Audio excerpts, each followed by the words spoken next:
Mi accolgono decine di fili con tante banderuole colorate, con dei nomi e delle date scritte sopra. Sventolano allegre tutti i colori dell'arcobaleno, ma non c'è nulla di cui sorridere.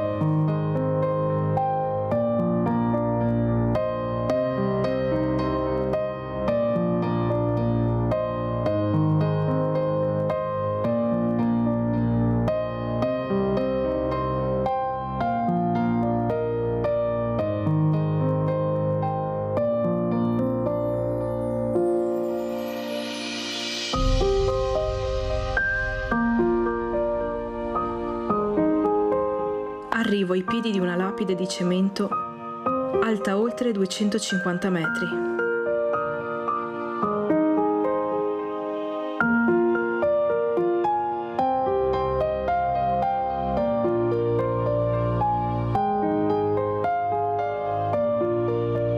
Ci poso sopra una mano.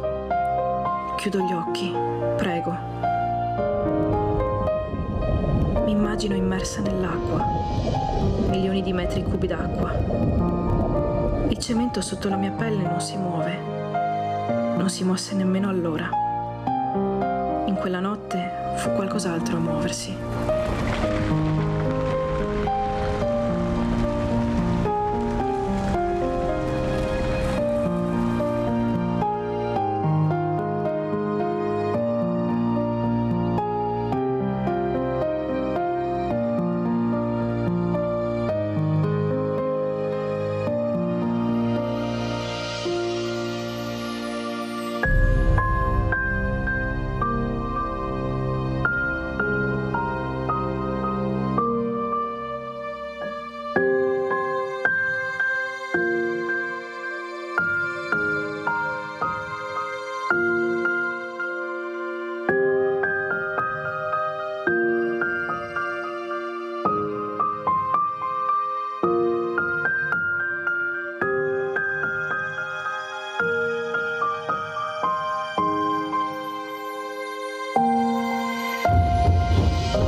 Il monte Toc è sempre lì, mi sovrasta.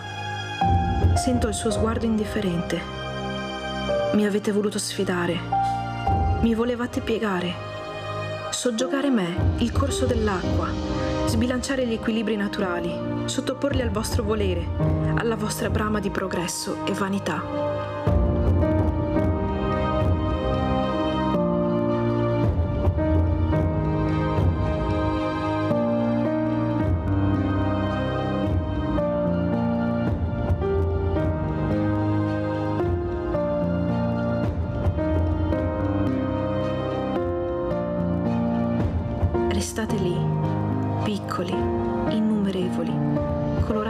pezzi di stoffa, saldi e coriacei come la montagna e la sua gente, a ricordare ciò che non dovrà più accadere.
La cicatrice non sarà mai chiusa totalmente.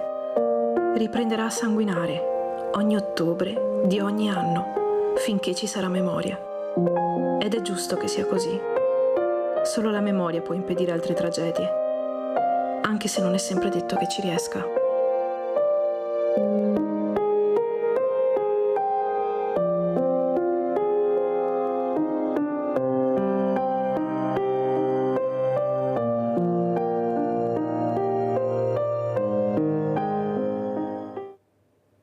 È la memoria che noi cerchiamo veramente di ricordare con tanti sabati di letture. Il caso Vaillant, ricordate questo libro che leggiamo assieme con queste testimonianze dei sopravvissuti, soprattutto di Micaela Coletti, questa donna che ha perso tutto, che non viene ancora rispettata, non viene soprattutto, anzi viene umiliata, era stata proibito di portare i fiori nella tomba dei suoi cari, pensate. Pensate veramente a quello che ha vissuto questa donna, questa sopravvissuta, questa mano fuori, quando si vede era la sua, e ancora una volta qualcuno non ascolta, anzi va avanti, supera l'asticella, sono il più forte, posso fare quello che voglio, ho deciso di fare così. No, non si può, bisogna ricordare, la storia va ricordata soprattutto per queste persone che io cerco di proteggere, cerco di dar loro la voce che non hanno. Saluto i carissimi ospiti, abbiamo in presenza la dottoressa Lorella Crema, vicepresidente FISMA, Federazione Italiana Scuole Materne di Treviso. Grazie dottoressa Crema. Saluto anche collegato con noi da Padova il professor Fabio Sambataro, docente di psichiatria all'Università di Padova. Grazie anche a lei professor Sambataro di essere qui. Professore, partirei proprio da lei. Scusi dottoressa, ma qui qualcuno dà i numeri, cioè non si rendono conto di quello che creano a tante persone fragili, innocenti, che non c'entrano niente. Come si può definire, ecco, certi comportamenti che non ricordano la storia? Cioè, cosa c'è in questo cervello tossico, ecco, che vive solo di tossicità? Professor Sambataro, io vorrei proprio aprire con lei, ci illumini, perché non riusciamo a capire dove vogliono andare a parare con le guerre. Si potrebbe vivere tutti in pace, staremmo bene tutti, eppure certi uomini ancora per il potere, per l'egoismo, ecco, per l'avido denaro continuano a far sì che molte persone, molti bambini, molti anziani ancora oggi, ancora in questo momento vengono uccisi, seviziati, maltrattati. Prego professor Sambataro. Buongiorno, la ringrazio intanto del gradito invito, da un po' di tempo che non ci vediamo.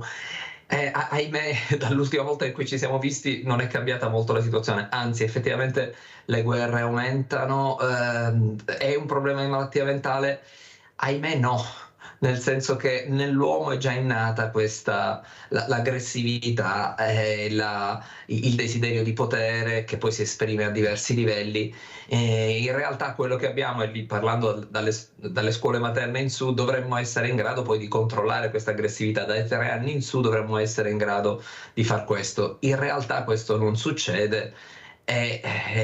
L'ambizione di avere denaro, queste spinte irrispettose dei diritti altrui crescono. Tra l'altro, ecco, su questo si inserisce anche la malattia mentale, perché alcuni individui in modo freddo possono non empatizzare minimamente con l'altro e poter fare le cose più terribili, chiamandole solamente un problema collaterale, il costo normale di una guerra. Ma questo non è accettabile per noi.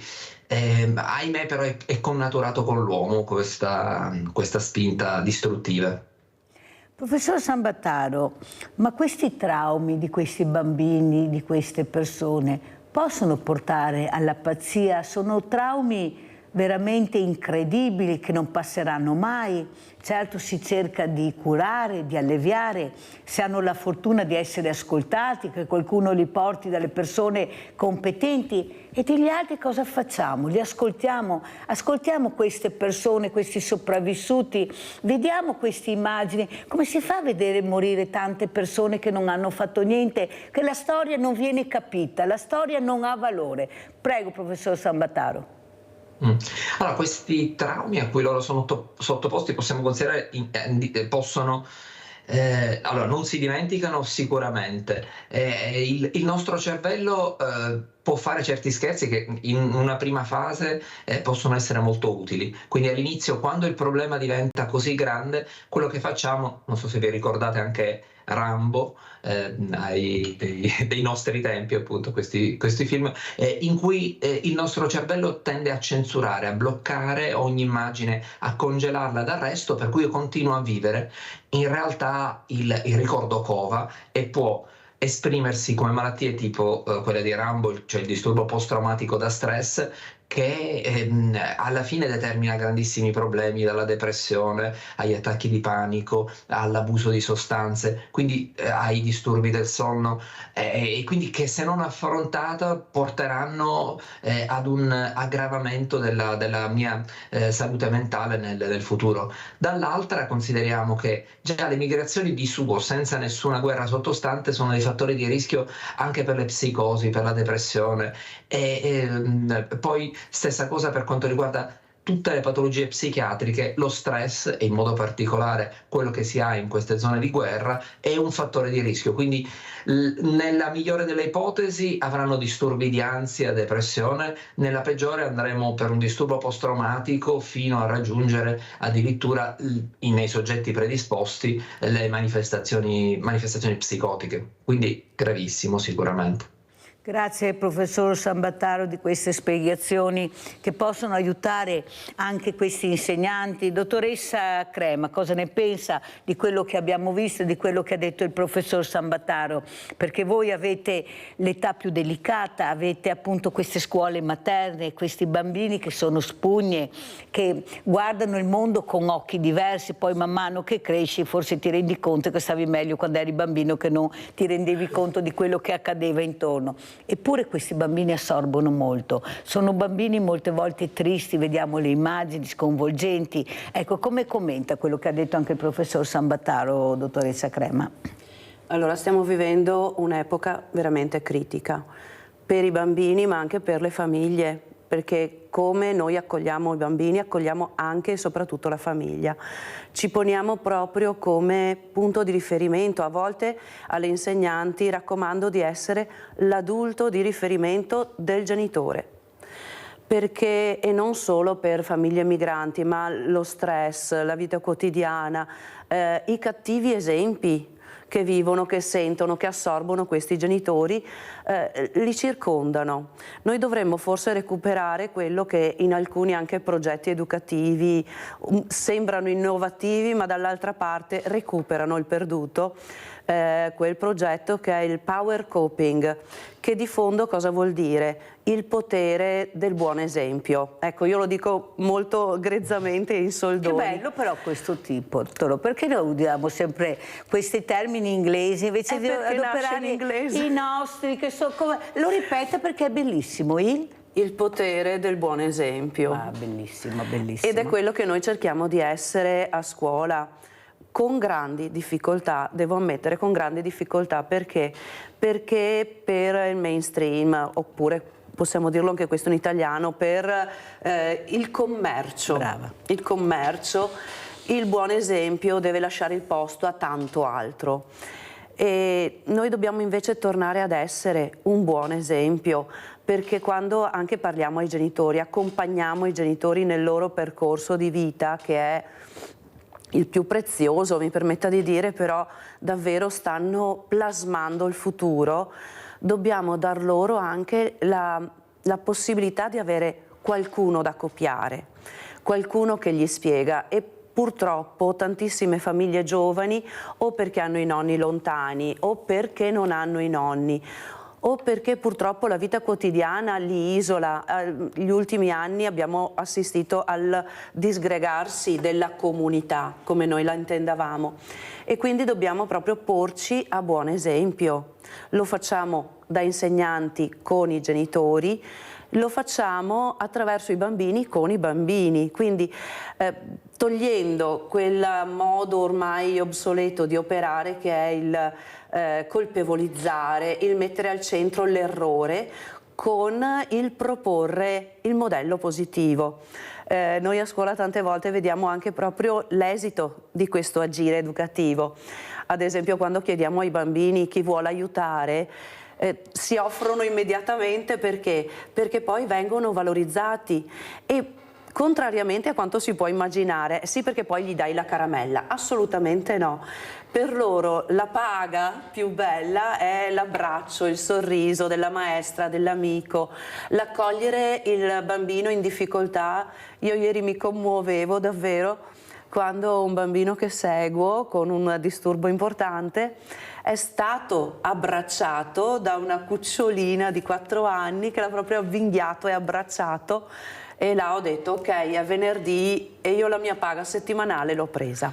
Ce l'ho fatta, almeno sì. In questo caso ce l'ho fatta. Sì, il valore allora abbiamo il dell'accoglienza. nostro Rinaldo da Venezia, vai Rinaldo, veloce, mi raccomando. Ciao Mirella e buongiorno ai tuoi ospiti. Innanzitutto il Vajont è stato una vergogna, perché è successo una macchia che il Veneto non potrà mai scansare, e un'altra vergogna perché i superstiti non hanno soddisfazione, non hanno niente, e non ha pagato nessuno. Siamo proprio, non capisco su che sistema del mondo che siamo di vivere. E dopo la vita va vissuta, mi agradata, perché viviamo bene, non per tutti questi problemi che se creiamo noi altri. Dobbiamo vivere bene, lasciando perdere tutto, e guerre, robi, soldi. Nella vita non serve niente. E dopo tutti questi dittatori chiese e quello che combinano, non serve niente per il fatto che proprio la vita ne vendica tutti, perché muoiono tutti. 80, 90, 80, 100, i muoiono tutti, non resta nessuno. Chi ha fatto bene, chi ha fatto male, va via tutti.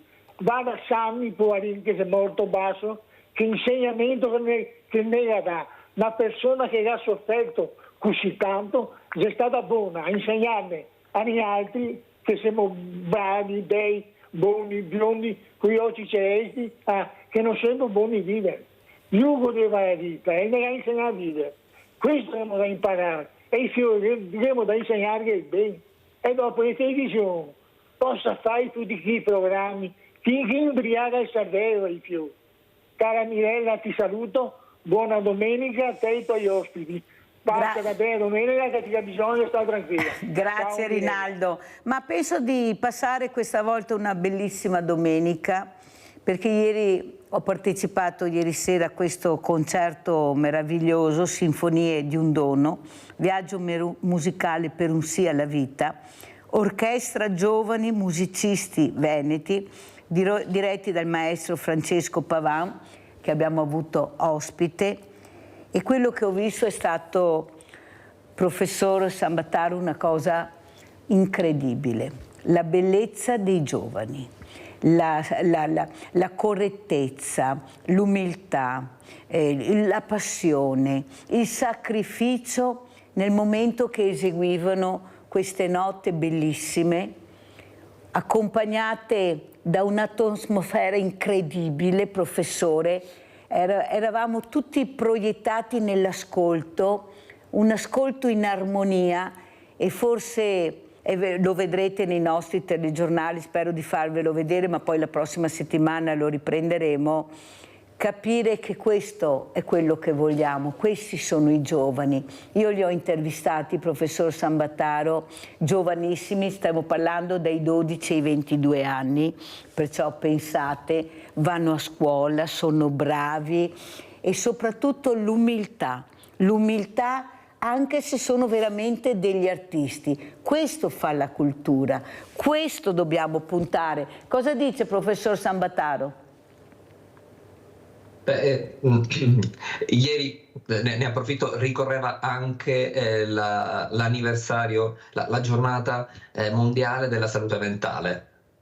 E queste cose che mi dice mi rallegrano, perché è quello che invece è stato rappresentato era una situazione un po' più drammatica, in cui il 50% degli adolescenti presenta una sofferenza mentale, che è associata al fatto di non avere ideali, di non avere spinte. Consideriamo addirittura anche ai NEET, i giovani che non cercano lavoro, che non fanno niente, sono circa un quarto della popolazione di giovani. Quindi sicuramente è un problema quella della salute mentale negli adolescenti, e il non avere degli indirizzi, non avere dei modelli, come diceva anche la dottoressa Crema, in una fascia d'età che è quella dei giovani che hanno figli e che trovano, e anche per gli stessi bambini, cioè questa parte manca. Quindi sicuramente fare delle attività che possano permettere di alleviare lo stress quotidiano, dare un significato, fare qualcosa di positivo, sicuramente risulta importante, perché quando quegli stessi ragazzi passano la maggior parte del tempo a casa senza far nulla, o davanti alla tecnologia, alla Nintendo, quello ahimè porta in un baratro alla fine, e invece è molto più utile fare delle attività, anche le attività sportive, che oltre alle attività culturali, creative, sono tutte cose che noi dovremmo incoraggiare. Ahimè non abbiamo tantissime risorse da questo punto di vista. Professor Sambataro, perché avete questi dati e questi numeri? Perché l'ascolto viene indirizzato là, perché fa audience, professor Sambataro. La negatività porta molto alto l'audience, la positività no, chi se ne frega. E invece noi dobbiamo capovolgere, non so se è d'accordo anche la dottoressa Crema, questi sono gli esempi da far vedere. Diceva la dottoressa Crema che questo concerto andrebbe portato all'interno delle scuole. Ecco, questi ragazzi dovrebbero essere accompagnati nel mattino, nel pomeriggio, vanno pure a fare delle gite scolastiche, o sbaglio, ad ascoltare questi loro coetanei che danno altri messaggi. Ma perché non si fa, dottoressa Crema? Perché non si fa? Eppure c'è questo presidente, pensate, il direttore artistico, che è anche una donna ma vuole essere chiamata direttore artistico, ha detto ieri sera: sono passati 1000 giovani in questa orchestra, 1000 giovani, professor Sambataro. Ma se io non ero là, facevo l'intervista, che poi vedete, poi li ho avuti anche ospiti, chi è che sa queste cose, professor Sambataro? Questi 1000 esempi di bei ragazzi, di bravi ragazzi, di buoni esempi, chi lo saprebbe? Sentiamo Sandra, poi sentiamo la dottoressa Crema. Vai Sandra da Padova. Ciao Mirella e buongiorno agli ospiti. Io ieri sono stata incollata a guardare dall'1:30 Rete Veneta fino alle 5:30. Avevo da fare delle cose, però non importa. Io, guarda, l'emozione è stata grandissima e veramente sti ragazzi, la famiglia, la gente di tutti i giorni, la signora che va a fare la spesa, mi ha veramente toccato il cuore. Io direi solo una cosa, Mirella, tu che hai un potere, perché io sono una spettatrice che ti ascolto tutti gli ospiti, tutti validi. Perché non si propone a Semi Basso il premio Nobel per la fisica, cioè per la scienza, e il ricavato va alla ricerca di questa progenia?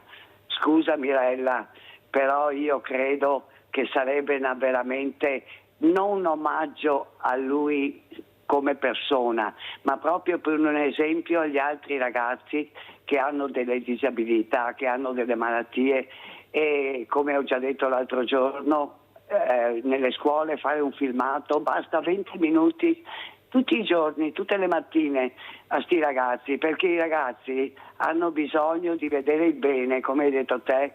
Il male fa audience, il Grande Fratello, tutte ste robe, perché il dio denaro, Mirella, fa passi da gigante. Per il denaro sono disposti qualsiasi adulti, ragazzi, a fare qualsiasi cosa. Beh, non è che mi mancano gli esempi su questo. Sandra, devo andare avanti, se no non ce la faccio. Grazie. Niente. Abbiamo sentito Ciao, le riflessioni Mirella, che ha fatto Sandra da Padova. Chi di dovere, ecco, prenderà certe decisioni, perché vi posso assicurare che questa trasmissione, come dice il nostro direttore Luigi Bacciagli, è vista da tutti, proprio tutti. Perciò come commenta, dottoressa, ecco, questi buoni esempi che si vedono poco, che voi fate fatica anche a trasmettere? Non sempre la scuola è aperta. Io non devo però essere, dottoressa, fortunato ad avere quell'insegnante, essere in quella scuola. Io devo avere quello che mi aspetta di diritto, di capire, di conoscere, di essere capito fin da piccolino. Ma qua lo sport anche nella scuola si fa alla quinta elementare, prima non si fa,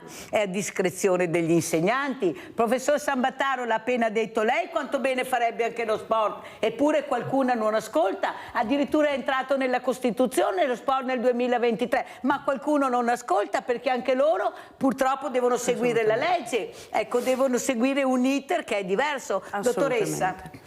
Allora, innanzitutto dovremmo ritornare a poter avere l'autorevolezza educativa, e poi dovremmo essere una scuola autorevole ma anche performata e performante. Quindi dovremmo avere la possibilità di curare sia la formazione degli educatori, perché prima di essere insegnanti siamo educatori, portiamo l'educazione, e dovremmo prima di tutto noi insegnanti aver ben chiaro l'obiettivo, che non è, come invece il mainstream ci chiede, di plasmare menti, plasmare individui, ma dovremmo trovare la modalità, la strategia, la risposta per ciascuno per farli divenire il miglior essere umano possibile. Perché l'essere umano, come citava prima la telespettatrice, volge al bene, ha necessità di stare bene, ma anche qua dovremmo veramente fermarci e pensare alla differenza tra il benessere e lo stare bene. L'essere umano davvero deve provare piacere, ma allora anche rispetto al concerto di cui parlava prima Mirella, quella musica fa stare bene. L'altra musica accende magari gli istinti, ma soprattutto spesso ascoltando certi tipi di musiche che portano quasi all'angoscia. E perché pagano? Perché questi tipi di musica, questi tipi anche di narrazione, questi tipi di film pagano? Dovremmo farsi una domanda. Perché raccontano forse, dottoressa, quello che provano i ragazzi, quello che vorrebbero dire che non sono ascoltati. La canzone dice questo. Sono canzoni terribili a volte. Non sono sempre convinta. Perché se noi anche proviamo ad ascoltare le radio e cominciamo anche ad indagare come funzionano le radio, scopriamo che certe musiche, certi artisti vengono riproposti con insistenza. Altre musiche, magari meno taggate, magari meno note, vengono accantonate. Forse il messaggio non è quello richiesto? Perché ricordo un film della mia adolescenza, La storia infinita, Never Ending Story, quando alla fine di tutto appare questo lupo nero. Non è chiaramente un lupo, ma ciò che evoca è questa bestia nera, e che narra la sua presenza. Quando gli chiede ma tu chi sei? E lui più o meno le parole sono: io sono il nulla, il potere che sta dietro al nulla. Quindi il potere sta dietro a un nulla emotivo, ad un nulla valoriale. Perché, continua questa bestia nera, nel nulla si governa meglio. Sentiamo Fa come commenta il rabbrividire. professor Sambataro. Devo correre perché devo andare anche in pubblicità. Professor Sambataro, ha sentito come si è espressa la dottoressa Crema, cosa ha raccontato? Il nulla, il potere del nulla. Prego. Ritornando al discorso della musica, effettivamente è un qualcosa di complesso, sapere perché alcuni generi musicali piacciono e quindi il nulla eventualmente, questo non è proprio così semplice, perché come diceva lei sicuramente ci sono le spinte culturali e c'è anche però una spinta a quello che risuona internamente, quindi molto spesso alcune persone piacciono alcune musiche tristi perché quello è lo stato d'animo prevalente in quel momento, quindi l'identificarsi, sembra che la musica attivi le zone un po' più antiche, e anche gli animali hanno anche un piacere per alcune musiche, quindi in realtà evolutivamente è molto antica la nostra spinta, e quindi quando alla fine noi risuoniamo con quella musica proviamo una sensazione di benessere, anche quando la musica è inerentemente negativa, quindi è un po' più complesso, direi, questo aspetto. Professor Sambataro, molti ragazzi usano i psicofarmaci che fanno malissimo, sono ragazzi molto giovani.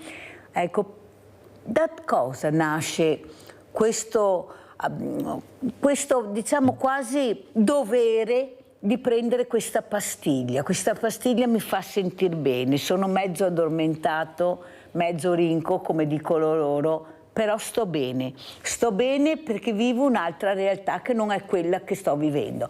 Cosa sta succedendo? È possibile che nessuno si accorga e che non si possa, qui naturalmente famiglia, ma se io non ho la fortuna di avere la famiglia, chi è che si deve accorgere di questo, del mio malessere? Questa ragazza che si è suicidata, si è gettata dal primo piano della scuola durante l'uscita e non è più rientrata, eppure aveva già tentato il suicidio. Secondo me non è stata presa per mano, mi scusi professor Sambataro, sappiamo benissimo che uno che tenta il suicidio quasi sempre lo ritenta se va male. Ecco, questa ragazza è lasciata sola nonostante questo grido di aiuto che lei aveva lanciato. E quanti ragazzi, quanti suicidi anche qua nel nostro Veneto, anche a Treviso abbiamo? Perché sta succedendo questo? Cosa c'è? Eppure abbiamo gli addetti ai lavori competenti, bravissimi, abbiamo veramente delle persone che possono aiutare, eppure ci troviamo con genitori chiusi che hanno paura di dire che suo figlio ha il problema, sua figlia ha il problema, perché mi vergogno, passerà. Faccio finta di non vedere, e questo dolore enorme che poi quando esplode non ce n'è per nessuno. Questi hanno il coraggio di togliersi la vita. Guardate che è più difficile morire che vivere, eppure riescono a passare questo. Chi è che dovrebbe accorgersi, professor Sambataro, di questi segnali? Beh, ahimè i genitori non sono nella miglior posizione per quanto riguarda rispetto ai loro figli. Consideriamo questo, che molto spesso i genitori nella fase dell'adolescenza sono visti come gli altri, l'altra generazione, e anche gli adolescenti hanno una certa difficoltà a trasmettere le loro emozioni, quindi e a comunicarle a questa generazione. Sono più i coetanei, sarebbero anche gli insegnanti quelli che dovrebbero cogliere i primi segni associati a questa sofferenza mentale. Poi per quanto riguarda quando i genitori vengono a conoscenza, talvolta non sono neanche capaci di gestirla, e quindi si cerca, talvolta la normalizzano dicendo sì, un passaggio naturale dell'adolescenza, essere in questo modo, però come diceva lei, il tentativo di suicidio per noi è il più grande predittore di suicidio, di ulteriore suicidio. Addirittura stiamo facendo uno studio in tutto il Veneto del tasso di di suicidio dopo il tentativo di suicidio, l'ideazione suicidaria in Veneto, e abbiamo dei numeri che entro 3 mesi almeno un quarto delle persone che hanno provato lo riprovano, e parliamo della popolazione generale. Se parliamo degli adolescenti, l'adolescente ha anche un cervello che è molto impulsivo, con una scarsa capacità di controllarlo, quindi molto più facilmente andrà incontro a situazioni, a incapacità di fermarsi quando un adulto lo farebbe più facilmente, e in questi casi le indicazioni per quanto riguarda quindi un adolescente depresso ha come indicazione un trattamento psicoterapico in prima battuta, quindi per riuscire in qualche modo ad aiutare questo disagio psicologico. Questo quasi sempre è difficile da attuare, quindi cosa succede? Si dà un farmaco antidepressivo. Il farmaco antidepressivo nell'adolescente ha un aumentato rischio di non proteggere e un po' anche di indurre al suicidio, e per questo diventa veramente problematico. Quindi l'abuso di farmaci che abbiamo è anche dovuto all'incapacità del sistema di gestire. Diciamo anche che una volta che diamo un farmaco invece di avere un trattamento integrato, diventa un attimo più semplice anche da gestire, perché diamo una pillola e abbiamo risolto il problema. Quindi dovremmo avere le risorse, perché in realtà le risorse non le abbiamo, perché abbiamo circa 1/3 di operatori in meno nella salute mentale, 1000 psichiatri in meno in tutta Italia addirittura, quindi non è proprio così facile riuscire a curarlo. E per quanto riguarda i numeri, non tanto degli adolescenti, abbiamo i numeri cumulativi, circa 1/3 della popolazione assume psicofarmaci, la maggior parte dei quali sono antidepressivi. L'effetto che diceva lei, quello di essere storditi, permette di distanziarmi dalla realtà esterna, quindi anche di non sentire il vuoto, la sofferenza psichica, questo dolore, e in qualche modo riesco ad arginarlo. Abbiamo Leone da Trebasile, che poi andiamo in pubblicità. Veloce Leone, grazie. Ciao Milena, grazie, saluto i tuoi. Allora io volevo tornare su come si insegnano le lingue a scuola in Italia, cioè non si perde abbastanza tempo per insegnare le lingue. Per esempio non si dice audience, si dice audience. Scusami Mirella. Vai. Però in Inghilterra, quando insegnano le lingue, si fa laboratorio. Il laboratorio è che tu vai in una stanza, ogni posto un microfono e gli auricolari, e allora tu ascolti l'insegnante che dice una parola e poi la ripeti e dopo ti ascolti come dici la parola. È così che si impara come si dire la parola giusta, ma non è solo in inglese, anche in tedesco. Adesso c'è la pubblicità per questa Buchmesse che c'è in Germania, che è la più grande al mondo, credo. Comunque dicono Buchmesse, non è Buchmesse, è Buchmesse, perché fiera in tedesco si dice messe, e in tedesco le parole si pronunciano tutte come in italiano. Ciao Mirella, grazie. Grazie a te Leone. Vedi Leone, il problema che io ho con questa trasmissione è che io devo parlare il più semplice possibile e usare dei termini che riescono a capire non le persone come te brave o culturate che hanno studiato le lingue, ma quelli diversamente giovani che sono a casa e fanno fatica a capire certe parole in certe lingue, perciò usano dei termini diversi che io devo usare, se no non arrivano Leone. Non è che delle volte dobbiamo dimenticarci di loro. Loro devono capire, tanto è vero che prima io alla dottoressa l'ho pregata di riproporlo in italiano, perché sennò a casa non avrebbero capito niente.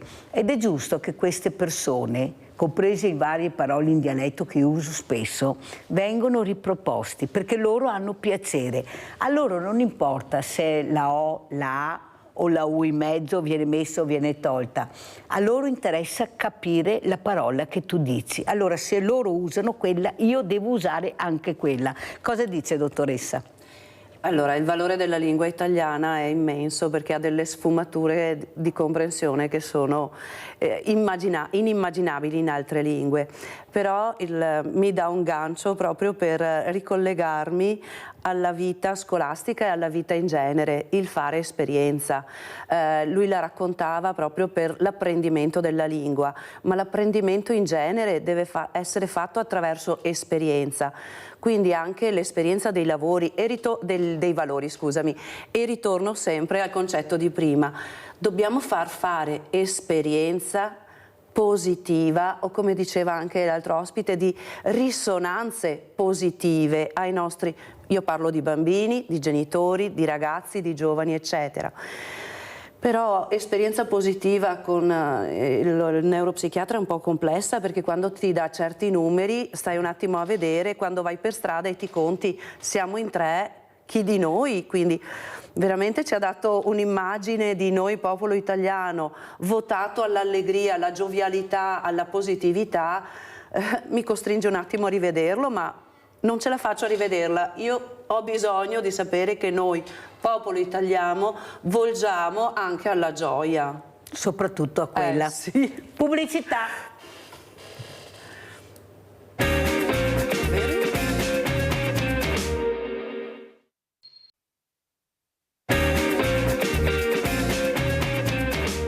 Allora, siamo con la dottoressa Lorella Crema, vicepresidente FISM, Federazione Italiana Scuole Materne, e siamo col professor Fabio Sambataro, collegato con noi da Padova, docente di psichiatria all'Università di Padova. Allora, vediamo questa locandina e poi la commentiamo anche col professor Sambataro. Perché questa locandina e cosa vuole dire questa? Una delle tante locandine che vedremo. Prego, dottoressa Crema. Assolutamente sì. Allora, questa è la locandina interna alla FISM, intanto, perché fa parte di un grande progetto di formazione e di accompagnamento alla genitorialità.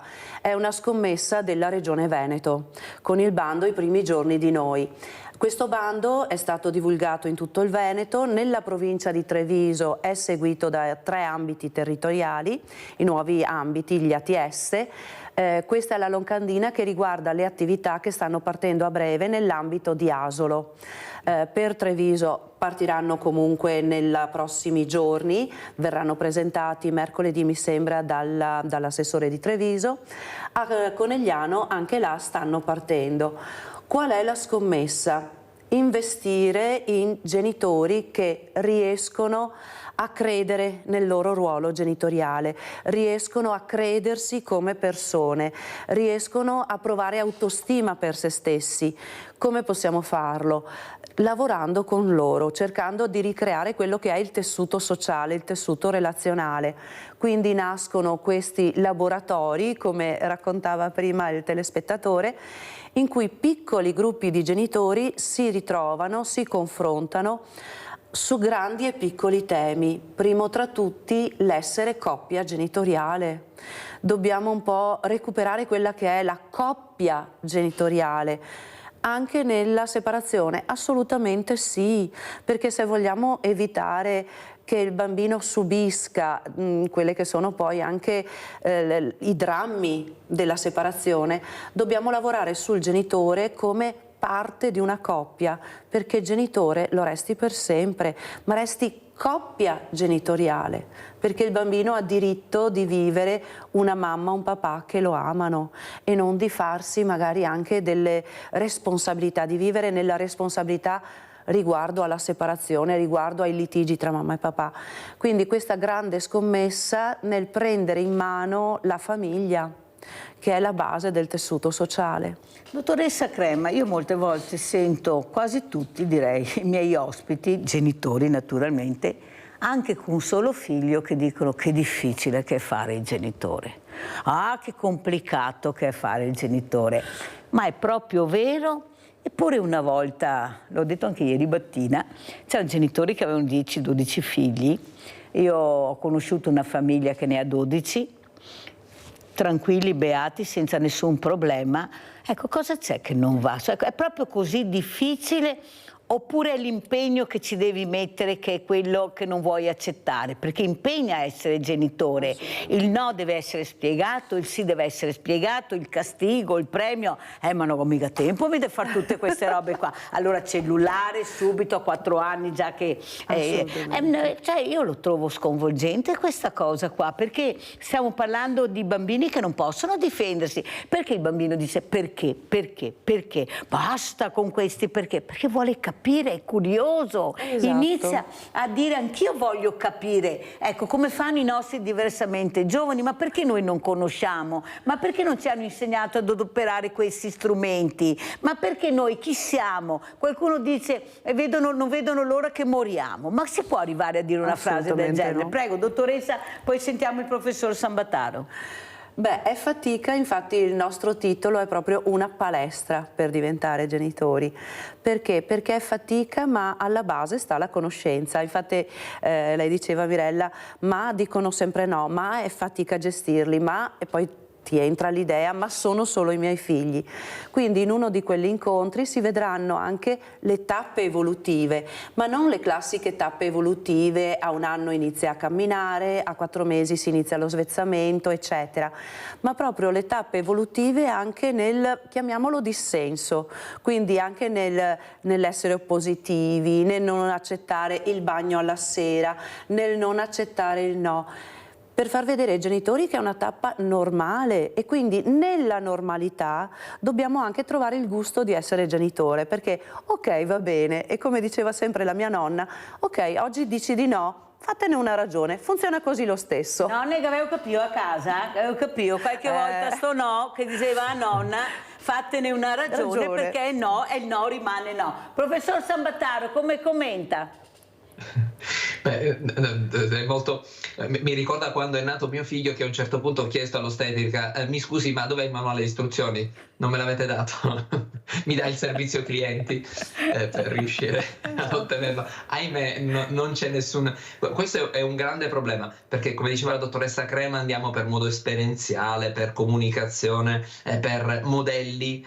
E il fatto che adesso le famiglie si siano disgregate, mentre un tempo c'era una famiglia molto allargata, potevamo apprendere. Diceva lei stessa prima, non ci sono i nonni o sono lontani, questo rende tutto molto più difficile per i genitori.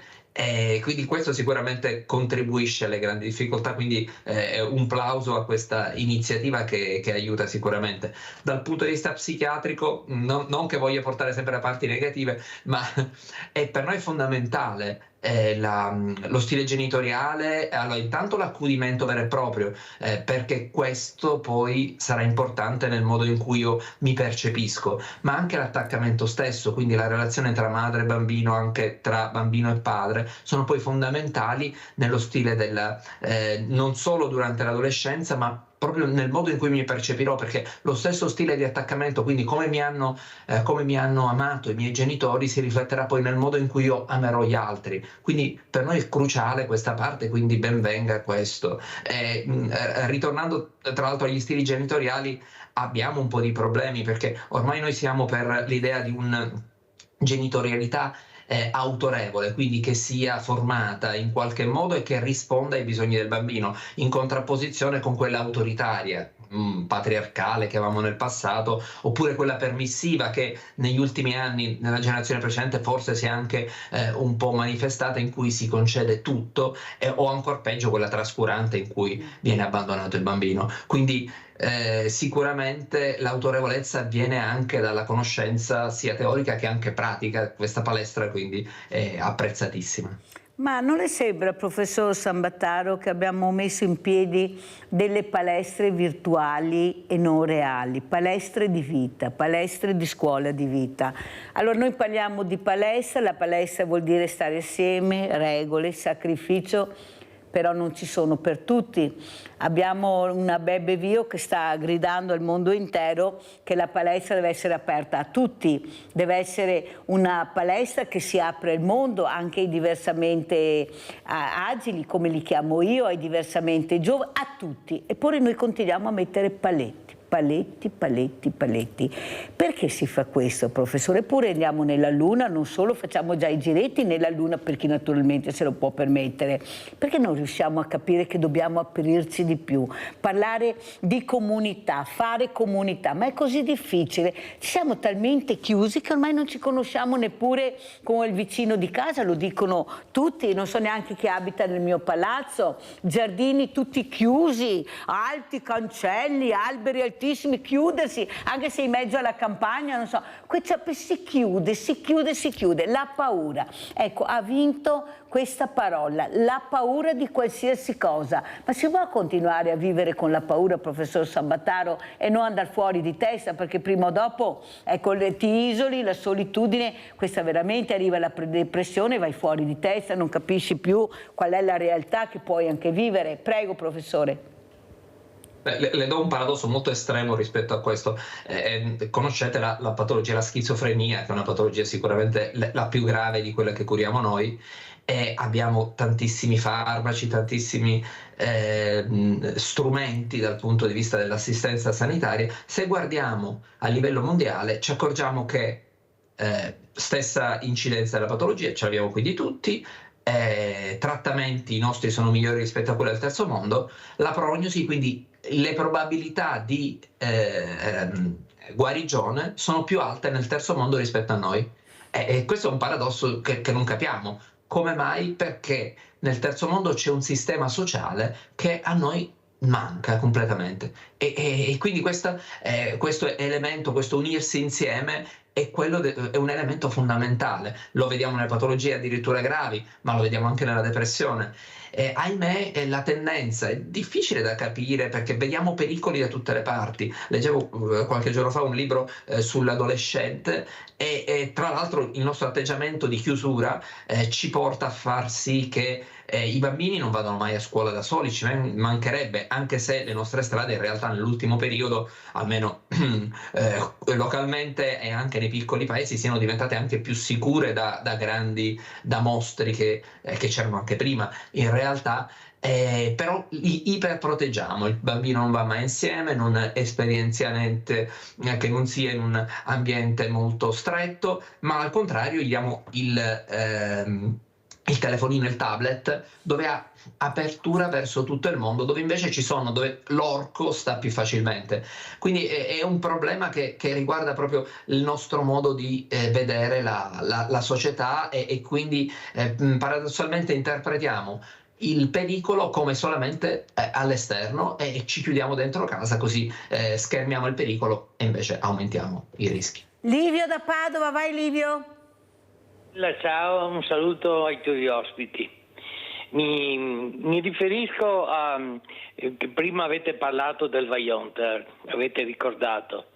Io mi sono collegato pochi minuti a Focus, in cui c'era un signore che neanche non voglio sapere chi era, perché non ne vale neanche la pena con quella gente lì, e che diceva che il disastro del Vaillant, le pene, le condanne non servono a niente, è la prevenzione che serve. Ma io mi sono chiesto, ma come si fa a dire certe cose? La prevenzione, sì, ma se non c'è stata, sarà giusto che i responsabili, che sono migliaia di quell'infame omicidio di 2000 persone, e questi paghino, insomma. Come si fa a dire certe cose? E allora io mi rivolgo al professor Salvataro, ma non le sembra, professore, che certa gente quando dice queste cose avrebbero bisogno proprio di una visita psichiatrica? Perché per dire certe enormità io penso che siano veramente malati di mente. Grazie. Grazie Livio. Ecco, i cittadini che non accettano sentire certe cose, non accettano certe condanne. Come si fa a dare 3 anni, 4 anni a una persona che ha ucciso 3 persone? Ecco, cioè, sono cose che proprio la società non accetta, e questo fa sì che si chiuda ancora di più, perché perde la fiducia. perde la fiducia su quello che dovrebbe essere la giustizia, la legge. I giudici applicano le leggi, ma le leggi vengono fatte in Senato dalle persone che vengono elette. Prego, e questo fa andare fuori di testa, professor Sambataro.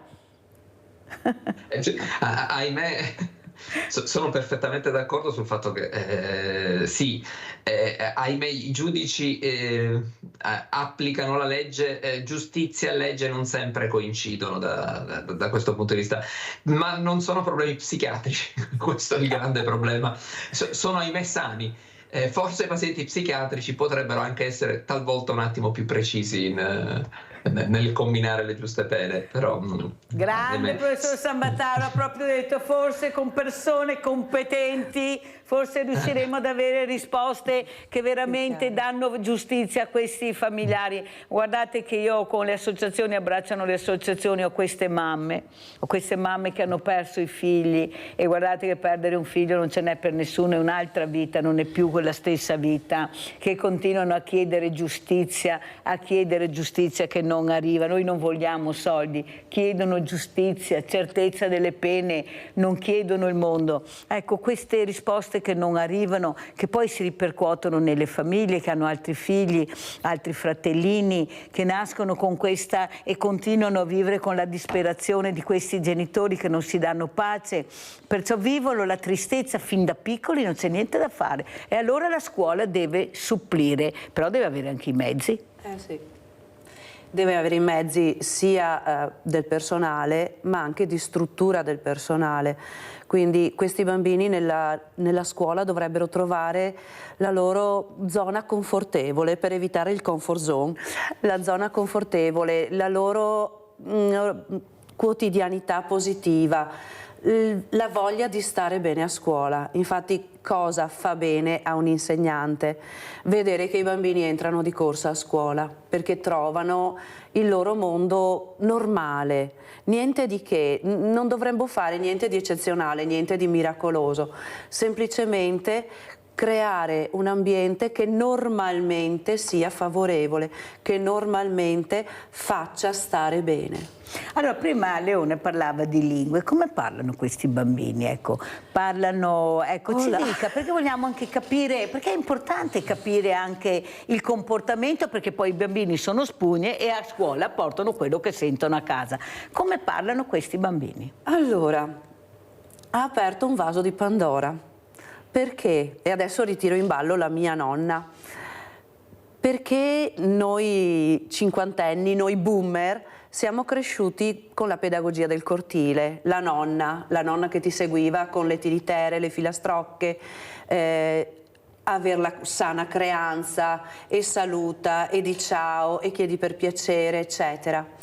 Ma soprattutto era una nonna che faceva fare, come diceva prima, fare esperienza, faceva laboratorio di lingua. Ti ascoltava, ti raccontava e ti ascoltava. Adesso chi ascolta i bambini? Nessuno, perché i bambini fanno esperienza di lingua attraverso il cellulare, attraverso il tablet, attraverso la televisione, attraverso il computer. Paradossalmente, nell'era tecnologica, nel XXI secolo, qual è il disturbo più diffuso nelle scuole dell'infanzia?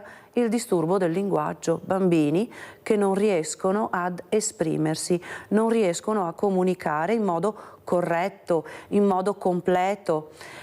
Da là partono altre difficoltà. Se io non riesco a parlare, a farmi capire, a comunicare in modo adeguato, comunico in modo disfunzionale e quindi disturbi della condotta, aggressività, eccetera. Tante volte questi disturbi partono dalla difficoltà di comunicazione e noi stiamo lavorando tantissimo sui genitori proprio perché tolgano questi ausili che loro trovano molto utili come babysitter e si mettano in ascolto. Raccontino e ascoltino. Abbiamo ripristinato in tutte le scuole l'abitudine di mandare a casa il libretto della biblioteca della scuola da leggere con mamma e papà, non perché la famiglia non abbia le risorse, ma per creare una routine, creare un'abitudine.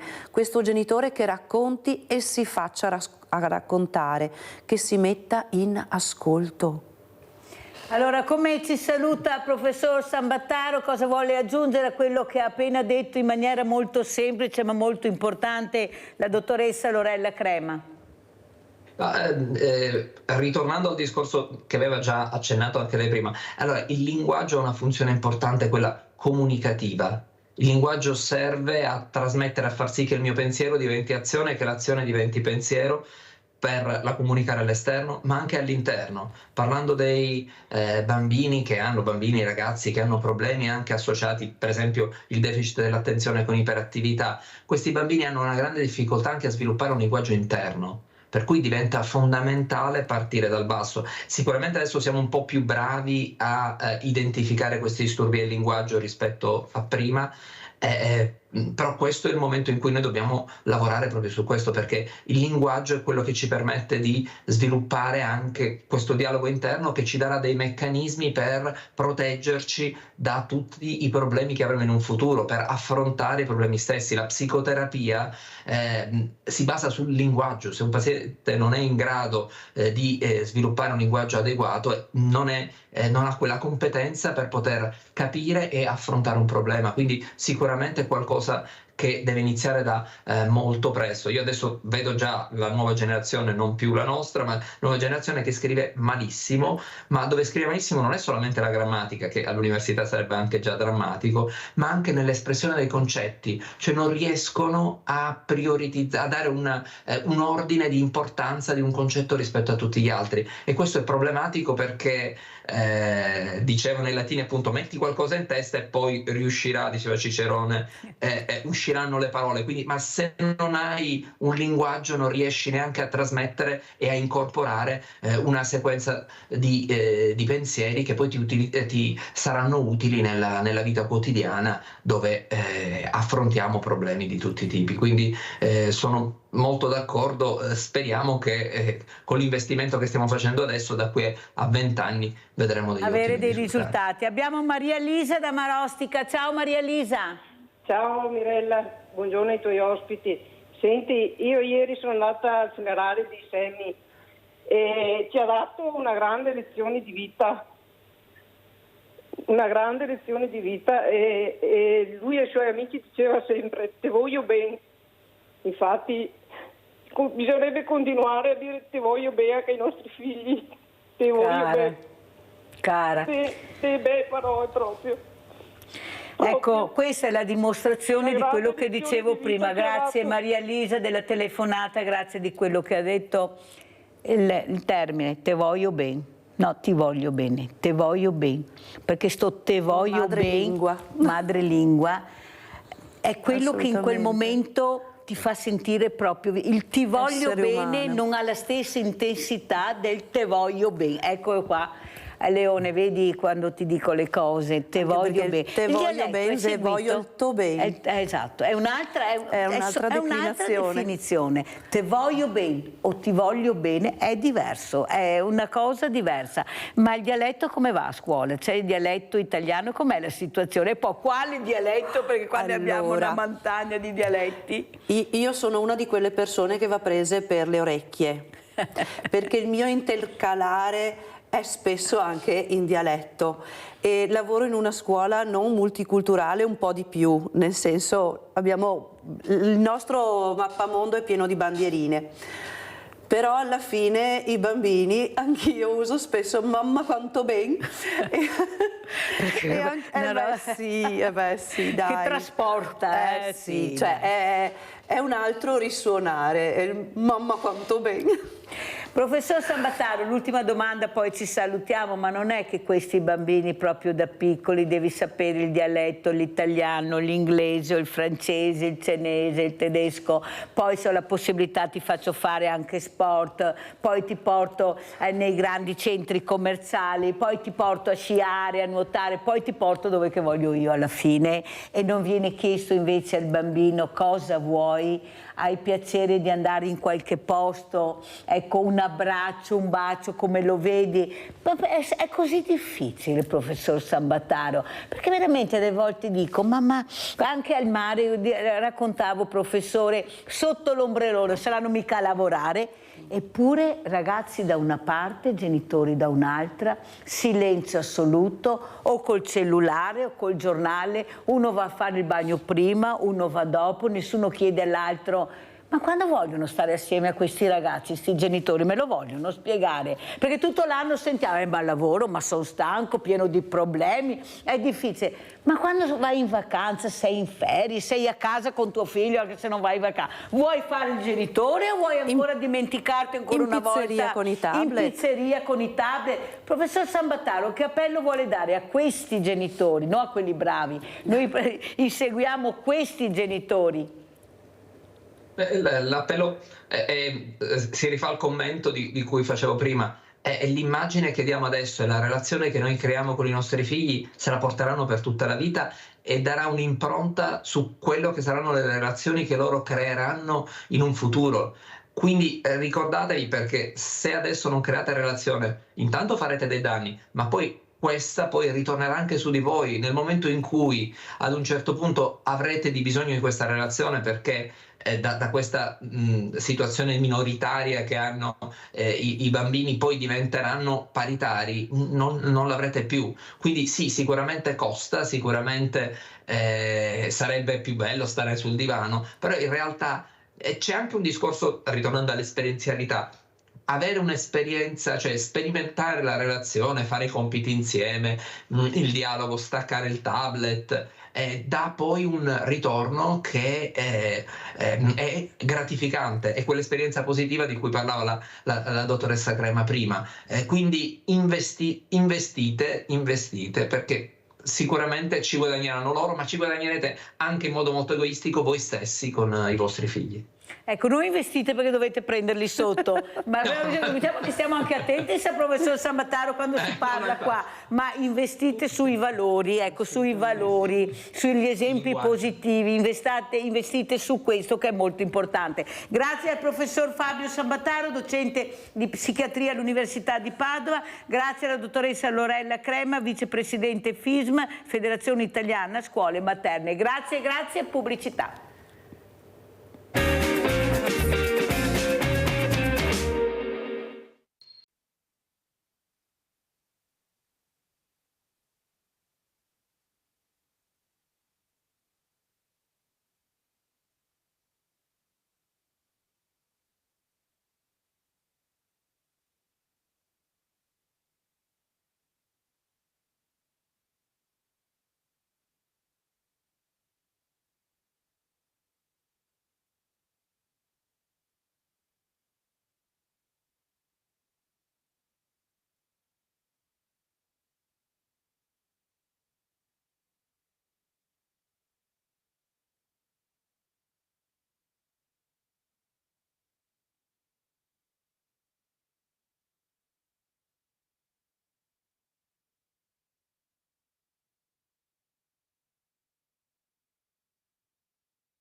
Adesso guardate chi questa mattina è ospite di Sveglia Veneti, guardatele, le sorelle mitiche, magiche, Sara e Alessia Michelon, ideatrici di Ruote Libere. Lista d'attesa per Mirella per averli ospite, lista d'attesa, sto mica scherzando, Grazie, veramente grazie. Salutiamo anche Mattia Catapan, presidente Crossabli, anche con Mattia lista d'attesa, Mirella deve mettersi in fila, aspettare che le loro maestà si decidano di venire in trasmissione, stamattina ci siamo riusciti. Allora, grazie anche a Mattia, ti vedo bene Mattia, mi fa veramente piacere. Allora, partiamo proprio da Sara e Alessia Michelon. Chi parte?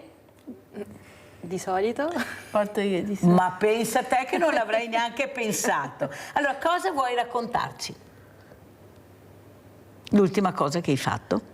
Beh, noi siamo andati a fare un giro in barca a giugno, abbiamo fatto un tour di gruppo e noi adesso abbiamo iniziato a fare anche tour di gruppo e prossimamente, il prossimo anno, ad aprile, faremo un tour di gruppo, un viaggio di gruppo fuori dall'Italia, andremo a Valencia.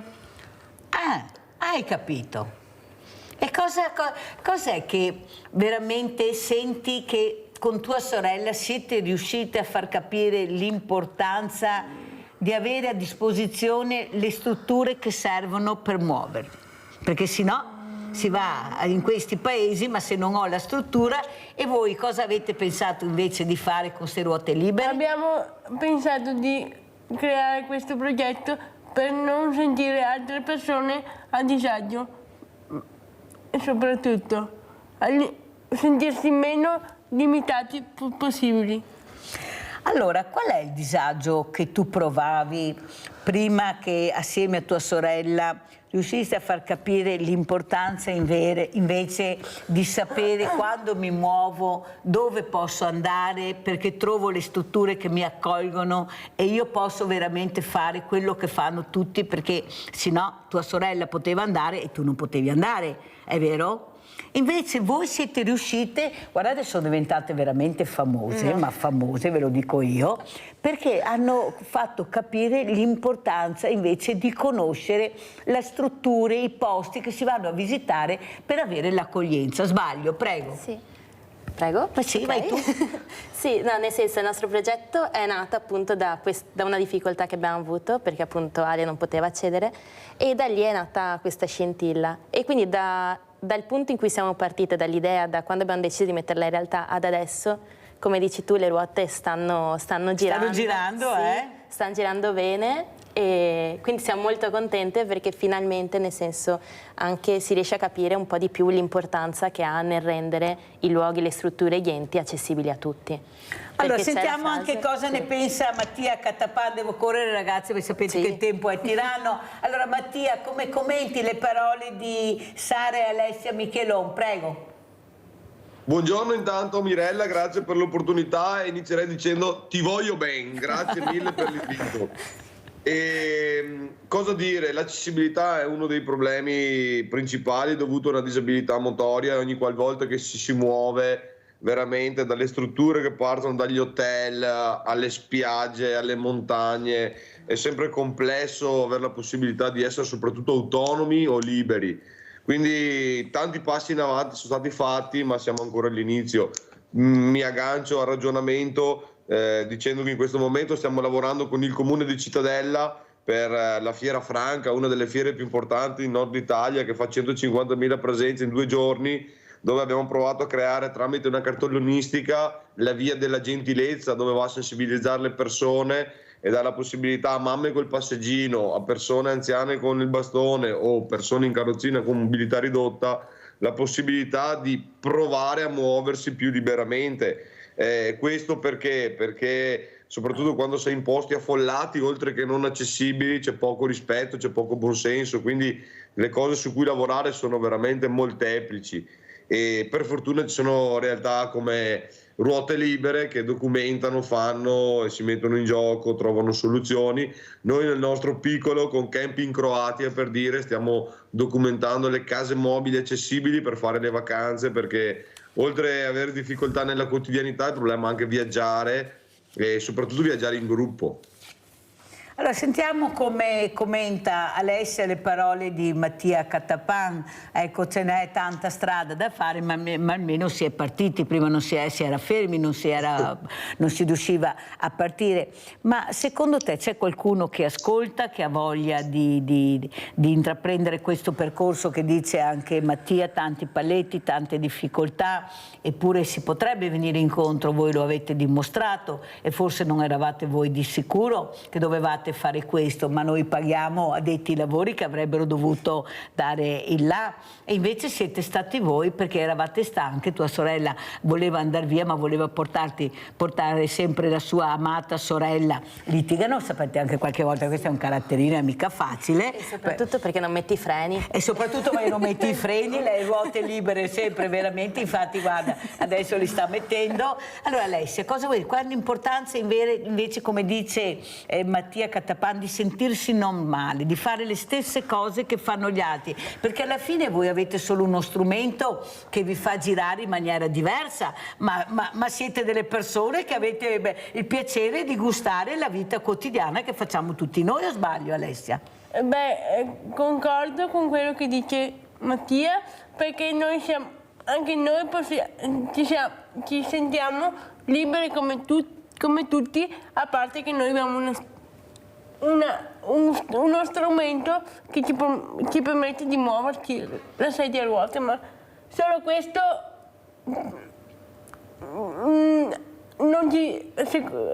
per me non mi ferma, perché senza questo io non vado da nessuna parte. È come uno che deve prendere l'aereo per spostarsi da un'altra parte, ha bisogno di uno strumento e in quel momento è l'aereo. Voi invece per spostarvi avete bisogno di questa carrozzina. Allora cosa vuoi dire, Sara? Ecco, l'importanza invece di sapere che ce l'hai fatta, che sei riuscita a far capire che tua sorella e tutte le persone come tua sorella che sono diversamente agili, poi si muovono in maniera diversa, hanno diritto di girare il mondo. Questa è la verità e dobbiamo trovare le strutture adatte. Ecco, cosa hai visto rispetto all'Italia in altri paesi? Adesso appunto andrete da un'altra parte, cos'è che noti?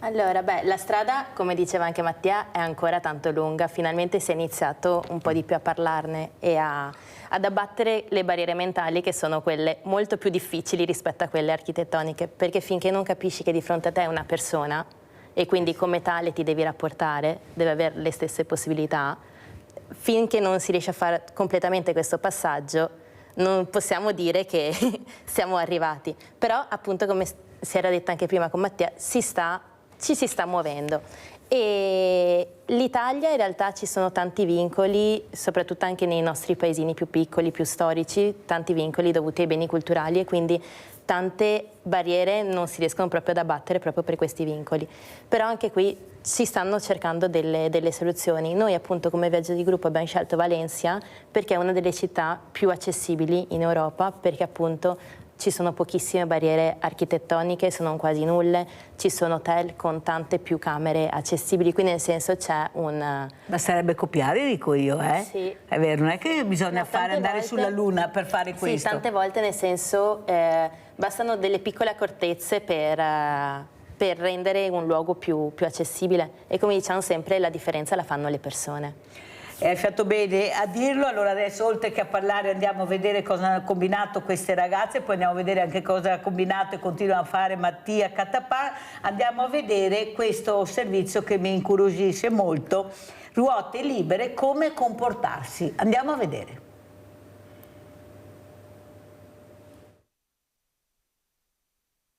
Ecco come comportarsi con una persona con disabilità. E come si chiama tua sorella? Chi dirà lei?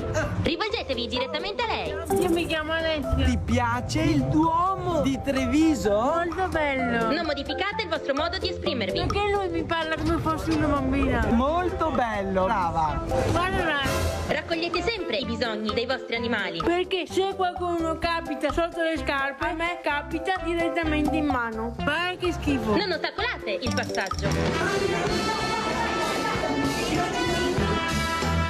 Grande complimento. Due spritz. E tu cosa vuoi? Un gingerino? Anche uno spritz. Ce lo fai finto così anche lei è contenta, va bene? Ho detto che voglio uno spritz. Non date per scontato che una persona con disabilità sia diversa da voi. Sono una persona con disabilità, non per questo sono femmina.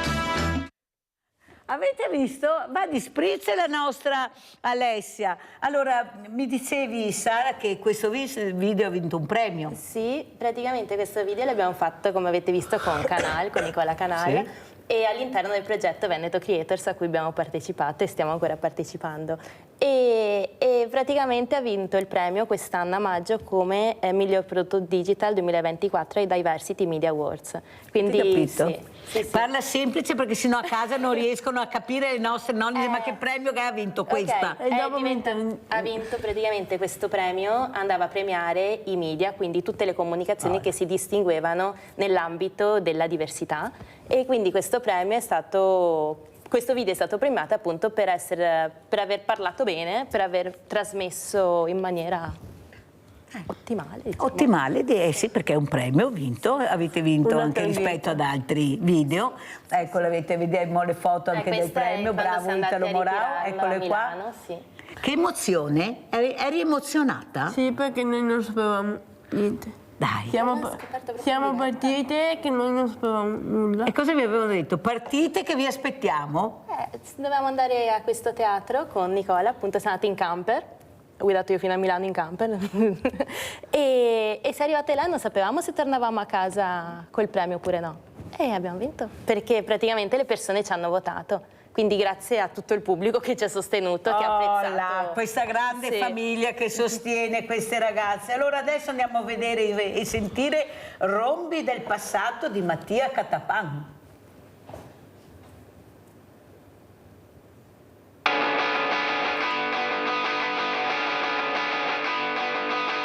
Adesso a Commissione Jeep.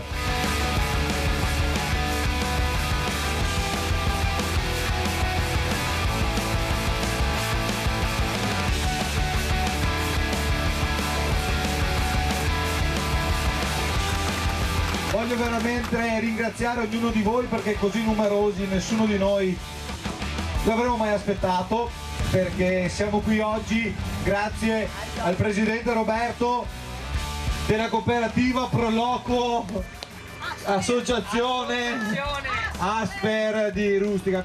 Questa è la seconda edizione, Mattia gli ho detto sei un fenomeno e che dire, buon divertimento.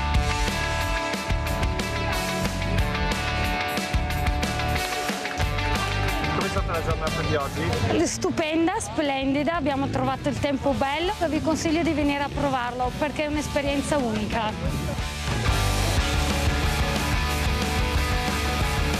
Allora, siamo tutti gruppo, oltre alle mura, sono molto meravigliato. Beh, sicuramente la cosa più bella è stata andare sul buggy con Mattia, perché lui è scatenato fuori di misura e con lui è sempre bello e emozionante. Grazie mille. Vuole dire qualcosa?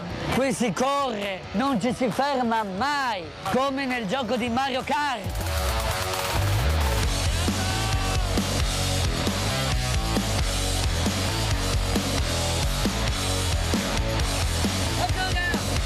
Abbiamo ballato, siamo stati insieme, facevo questa curva e mi sentivo quasi con la testa fuori dal finestrino da quanto la facevo veloce. Però è bellissimo, una cosa fantastica. È stata una giornata stupenda, tu ti aspetteresti che siano persone differenti, in realtà sono totalmente uguali a noi, anzi che possono dare una mano in più a vivere ogni giornata più serenamente. Bellissimo, veramente spaziale.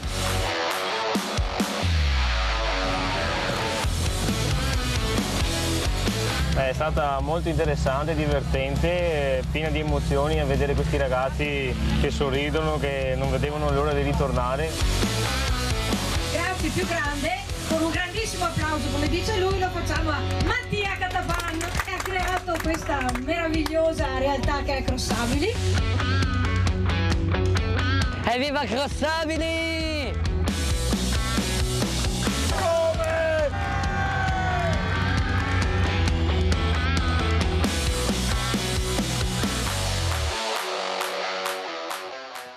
Allora, prima di passare la parola a questo uomo che sfida se stesso, un'esperienza spaziale, sentiamo Enrico. Chi sei, Enrico? Pronto? Buongiorno. Pronto, buongiorno. Sono il ragazzo di Alessia. Sei moroso dell'Alessia? Non chiamo mai. Sì. Non chiami mai, ha detto Alessia, chiami solo la Mirella qui perché... Come mai? Perché non chiami Alessia? No, lo sa che sono qua.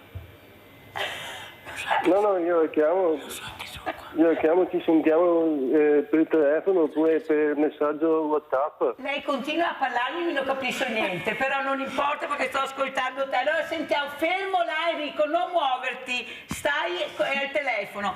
Cosa mi stavi dicendo? Lui lo sa che sono qua. Lui lo sa?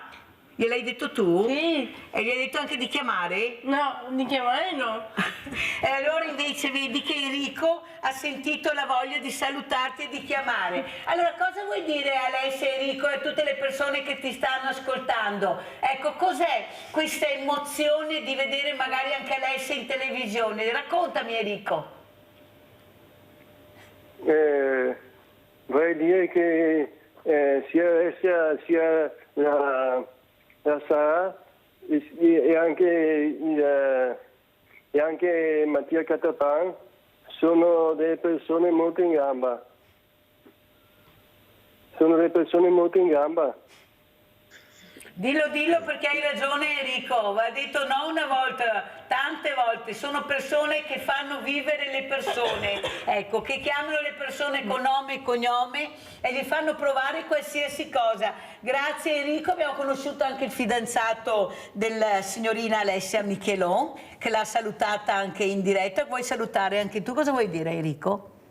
Oddio. Io non posso dirlo, sei tu che devi dire qualcosa. Cosa vuoi dire? Voglio bene. Grazie. Ecco, vuole dire grazie al suo Enrico, fa piacere, grazie. Grazie anche da parte nostra Enrico di questa telefonata. Allora Mattia, hai sentito cosa ha detto anche Enrico, Alessia, Sara, l'importanza che tu ci sia, che li faccia vivere, divertire, sorridere. Questi sono i buoni esempi. Prego Mattia. Beh, che dire, è sempre bello anche rivedere le emozioni che riusciamo a trasmettere ai ragazzi semplicemente condividendo la propria passione. E se teniamo conto che ognuno di noi ha una passione e questa passione al posto di farla fine a se stessi la si può condividere, coinvolgere, regalare agli altri, penso che diventi un moltiplicatore di felicità in maniera proprio matematica. Quindi fare del bene per me è estremamente semplice quando c'è il buonsenso, c'è la volontà, c'è spirito di adattamento. Veramente quello che noi facciamo è qualcosa, ripeto, di veramente semplice per regalare felicità a 360 gradi. La mia passione sono i motori, ma operiamo in diversi campi, diversi habitat, ma il risultato è sempre uguale. Il nostro obiettivo è stare insieme, confrontarci, condividere, crescere, sfruttare tutte le esperienze possibili per cercare di migliorare la vita a chi magari ha avuto l'incidente più tardi di noi o è disabile da poco, oppure prima sentivo con gli ospiti di prima il problema della solitudine, della paura di essere chiusi, di aver provato un dolore veramente importante che ti fa veramente chiudere in te stesso. Noi cerchiamo di fare vedere un po' la luce in fondo al tunnel, semplicemente con delle azioni dovute alle delle passioni, e il mondo migliore basterebbe poco se riusciamo a fare rete e condividere le problematiche come i traguardi. Allora Mattia, pensa che ieri ho avuto ospite l'ammiraglio Domini, il quale mi ha portato un sasso con dipinto un'aquila e sotto c'era scritto Mirella. Allora io penso che anche tu sei un'aquila che quando voli con questi artigli riesci a prendere queste fragilità, a capovolgere loro la vita, e veramente quando ritornano a terra vedono un'altra realtà, che è una realtà più bella, perché li hai fatti volare. Sbaglio? Cosa dici Sara? Bellissime parole, diciamo che hai descritto molto bene Mattia. Non c'è altro da aggiungere. Quest'aquila che arriva, che ti prende, sì, che ti gira. È proprio una bella immagine. È una bella immagine. Ti è piaciuto? Ti è piaciuto Sara? Allora andiamo a vedere un'altra bella immagine di Ruote Libere, tour di gruppo.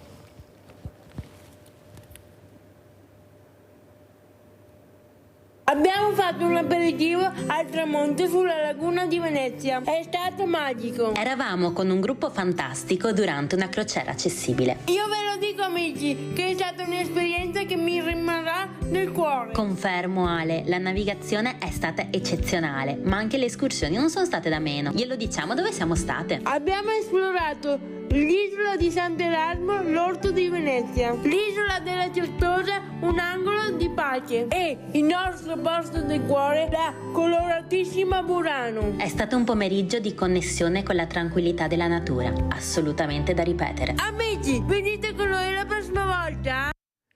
Venite con noi la prossima volta, certo che veniamo con voi la prossima volta. Cos'è che ti intriga di più in questi viaggi, Alessia, quando li fai? Quello che ti piace di più, che come parti da casa sai già cosa vorrai fare? La voglia di esplorare, di esplorare. La curiosità di vedere. Di vedere cose nuove, di esplorare isole nuove, di vedere delle isole che magari, Burano ad esempio, l'abbiamo vista tante volte, ma è sempre molto bella perché è colorata, quindi ti senti sereno anche di tanta libertà. Il colore è importante per te, Alessia? Sì. Il colore ti fa già vedere le cose in maniera diversa? Positiva. Qual è il colore che preferisci? Viola. Proprio il colore che avrei immaginato, guarda cosa diceva la nostra Alessia. Ascolta Alessia, in questo tour di gruppo sei riuscita anche a conoscere altre persone, queste ruote libere che più si aprivano, più persone arrivavano. È arrivato anche il moroso di Alessia, perché l'hai conosciuto così. Dove eravate che l'hai conosciuto? A Burano. Fatalità. Porta bene Mirella, Burano porta bene? Siamo andati anche con la Mirella a Burano. Siamo andati anche con te. Me lo ricordo io, sai.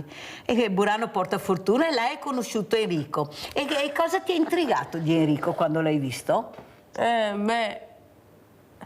Gli occhi. Che colore ha gli occhi Enrico? Verdi. Verdi? No, verdi. Verdi o no? Sono residuali. Verdi, gli occhi, lo sguardo che... Lo sguardo. Allora, e tu cosa vuoi dirmi? Ecco, con la tua dolce metà come va? Perché io... Bene? Bene, molto bene. Sì, come si chiama? Alberto. Anche Alberto, deve avere una bella pazienza con voi, sì, però. Sì, perché sono sempre via. E quindi, ma capisce nel senso c'è un bel equilibrio, l'importante nelle coppie è parlare, quindi il dialogo. L'obiettivo che vi siete prefisse. E quindi appunto sa benissimo il perché e quindi mi appoggia. Allora sentiamo invece Mattia Catapan con la sua dolce metà, anche lei poveretta, Mattia, io l'ho conosciuta questa donna, ecco cosa vuoi dire? Avere anche una persona al seguito che ti supporta, che capisce quello che fai, che ti dà anche la forza anche per superare anche certi momenti difficili, perché poi è là che vai a parare, non c'è niente da fare. Prego Mattia. Io sono dell'idea che da solo posso andare veloce, ma insieme possiamo andare lontani, quindi avere Teresa al mio fianco che mi supporta e mi sopporta, perché veramente non è facile, i ritmi, la tensione, facciamo cose veramente un po' estreme, complesse, nella quotidianità lei c'è sempre. Io arrivo anche dal punto di vista familiare, che ho sempre visto mia mamma e mio papà insieme, però io e Teresa proprio siamo insieme H24, facciamo tutto insieme, ed è una cosa bellissima. Lei poi è anche mamma di 2 bimbe splendide di 7 anni, quindi è un po' difficile conciliare tutto, ma diamo sempre il meglio per trovare un equilibrio che purtroppo non troveremo mai, penso, però ci impegniamo per questo.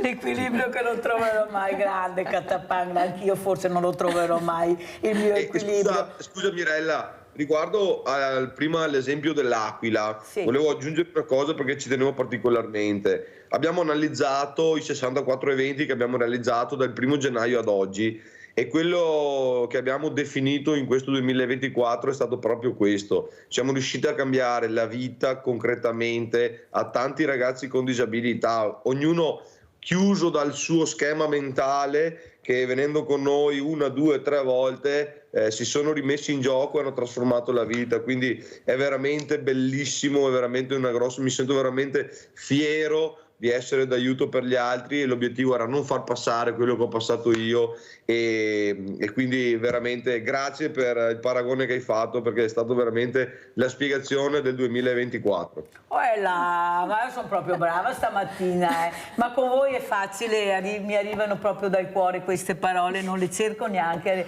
escono spontaneamente, e perciò grazie ragazzi per quello che mi avete detto. Allora andiamo a vedere anche sempre i crossabili AgriShow.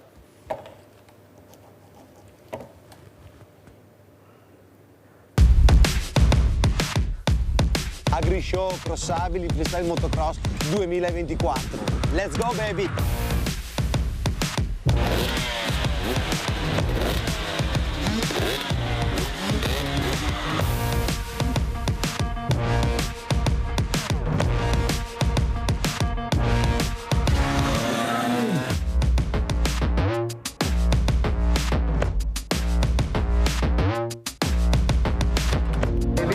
Gigantesco da paura, troppo bello, AgriShow grande, speriamo di tornare l'anno prossimo. Wow.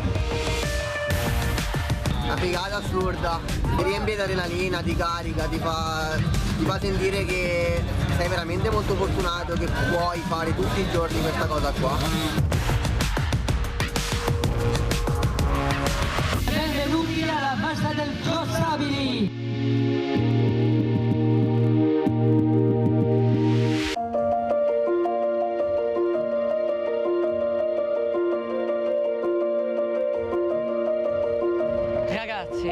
Questa giornata è andata benissimo.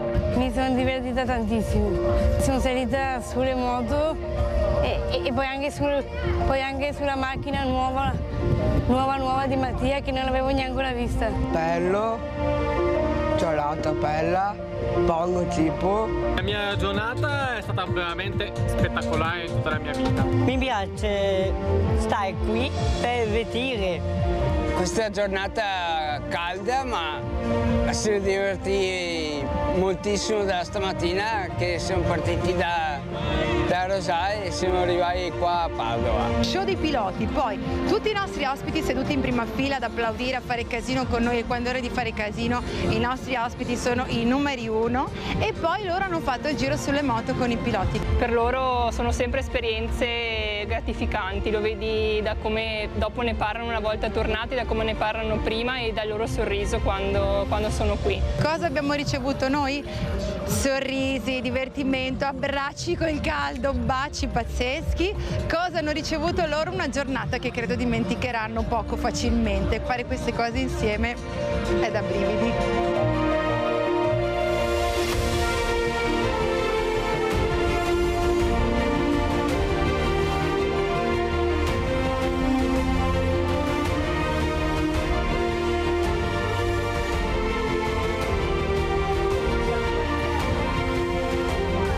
All'ultimo slot, vai!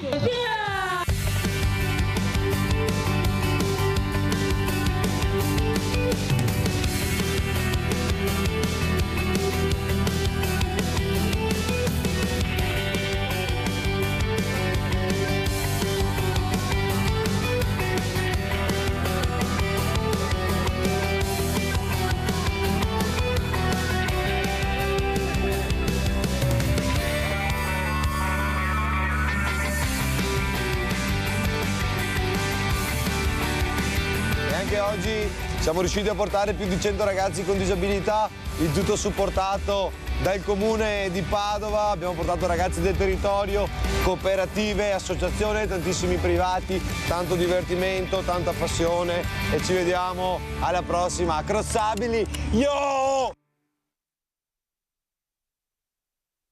Allora, sentiamo Alessia Michelon cosa vuol dire a Mattia Catapà. Dopo aver visto questi servizi, aver provato, perché lei ha provato anche, cosa vuoi dire a Mattia, Alessia? Che non è sempre semplice vedere tutte le tante persone che si mettono in gioco per provare, e sentirsi lì come tutti gli altri, di provare anche loro cose nuove, cioè di mettersi in gioco, cioè di provare, non so, la motocross.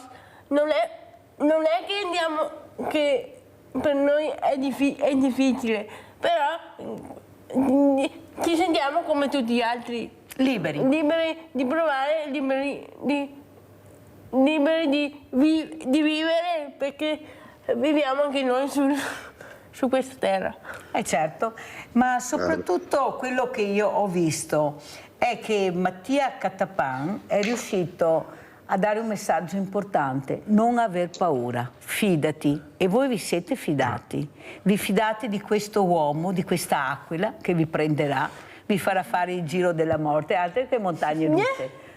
Altro che teniditi, Mattia, ma io ho visto, ma soprattutto la sicurezza che dai, ecco, questa sicurezza che riesce a passare, e loro hanno fiducia, credono e si sentono sicuri. Alla fine è questo che volete, essere sicuri, vero Alessia? Sì, bisogna partire sempre con la sicurezza.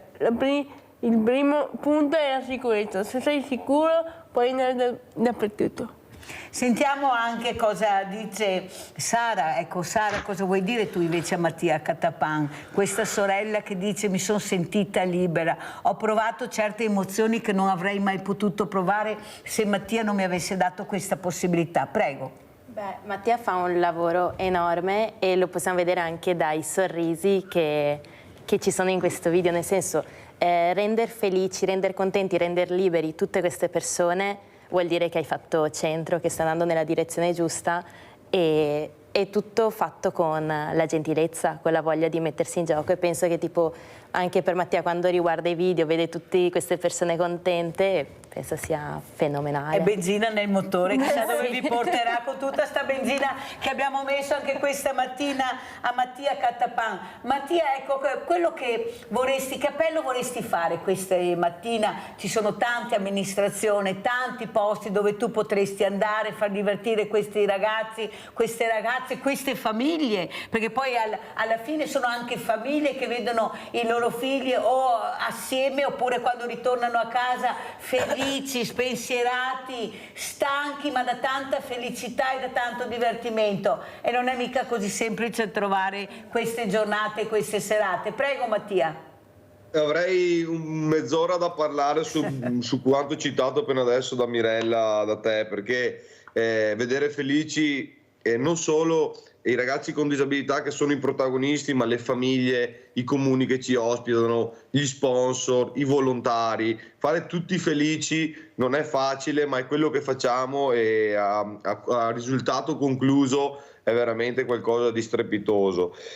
L'appello, mentre riguardavo i video insieme, mentre sentivo parlare, comunque mi sono emozionato 3-4 volte in questa puntata, e dentro di me mi sono detto tutti i sacrifici, tutto l'impegno, perché dietro è un bagno di sangue fare questi tipi di attività, sia economiche, sia di tempo, sia di lavoro per la sicurezza citata, dove noi non badiamo a spese per farla. Quindi l'appello è veramente: aiutateci ad aiutare. Un'altra cosa che ci tengo a dire, l'avevo già citata prima, io sono il frontman, quello che ci mette la faccia, l'ideatore, il presidente di Crossabili, ma siamo veramente una grande famiglia, tantissime persone a partire da Teresa che lavorano e danno tutto se stessi per concludere questo. Quindi sì, prendo io i ringraziamenti, ma li giro a tutti, anzi colgo l'occasione, che sta seguendo anche Luca Ghiani, il nostro architetto, che è sempre sotto pressione, perché realizziamo talmente tante date e facciamo felice talmente tanti ragazzi con disabilità che è diventato veramente un impegno concreto. E l'appello è, ancora una volta, abbiamo capito che il denaro, i soldi sono il mezzo, non sono tutto. Serve sicuramente rete, fare unione, condividere, integrare realmente, e l'appello poi va fatto alle aziende che ci ascoltano, di supportare i nostri progetti, dove più di lavorare con la massima trasparenza, più di rendicontare tutto, più di dare visibilità alle aziende che ci supportano, non possiamo fare, quindi non resta che dire grazie per tutto quello che abbiamo fatto, è anche solo un punto di partenza per fare molto di più e capovolgere il lato della medaglia, dove se teniamo conto che agli eventi che abbiamo visto da Rombi del passato sono state 10.000 persone, ad Agrishow saranno state circa 40.000 persone di transito, quello che vediamo adesso 20.000 persone, dove però i protagonisti erano 200-300 ragazzi con disabilità, quindi avere la disabilità non è più un limite come viene detto, ma è una ricchezza, diventi protagonista e poi grazie alla disabilità fai felice la comunità, tante persone, tante famiglie, è veramente una chiave importante per il futuro, dove l'obiettivo è dimostrare che la disabilità non è un limite, è una ricchezza, come accessibilità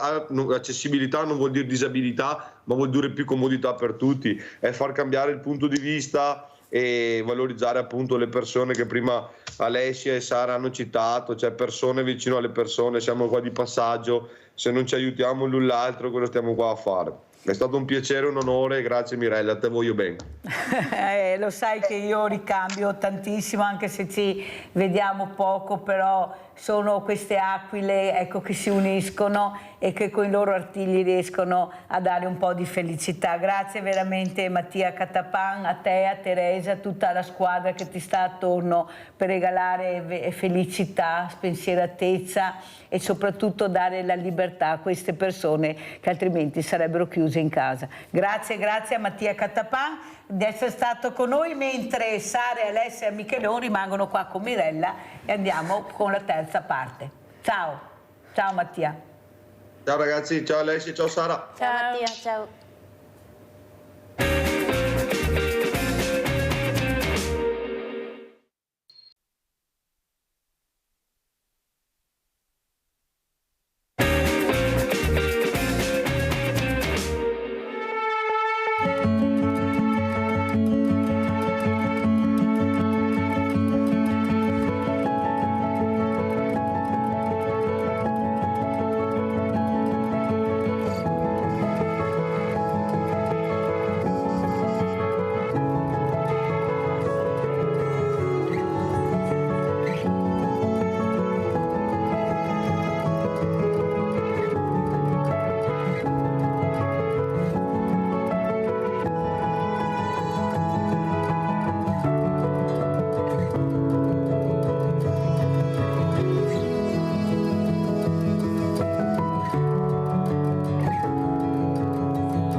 È un video che fa capire quanto belli siamo, che territorio meraviglioso abbiamo. Parlavo con le mie ragazze qui, anche loro hanno detto ma che posti bellissimi, guardate che meraviglia abbiamo. Allora salutiamo i nostri ospiti, abbiamo la dottoressa Lucia Becce, collegata con noi da Trieste, psicoterapeuta e presidente Telemaco Trieste. Grazie dottoressa di essere qui. Ha visto che meraviglia ho qui a fianco? Queste ruote libere senza freni di Alessia che non mette mai i freni. Ci mancava solo che incontrassero Mattia Catapan, perciò freni proprio zero, però veramente il sorriso, la felicità, sono queste le cose che fanno veramente star bene. Lei non so se ha visto qualcosa del video che abbiamo messo in onda, dottoressa, e soprattutto prima di collegarci anche con Mirella Bagliana, sindaco di Vittorio Veneto, che avevamo in linea ma è caduta, adesso la riprenderemo. Ecco, cosa vuole dire? Ecco,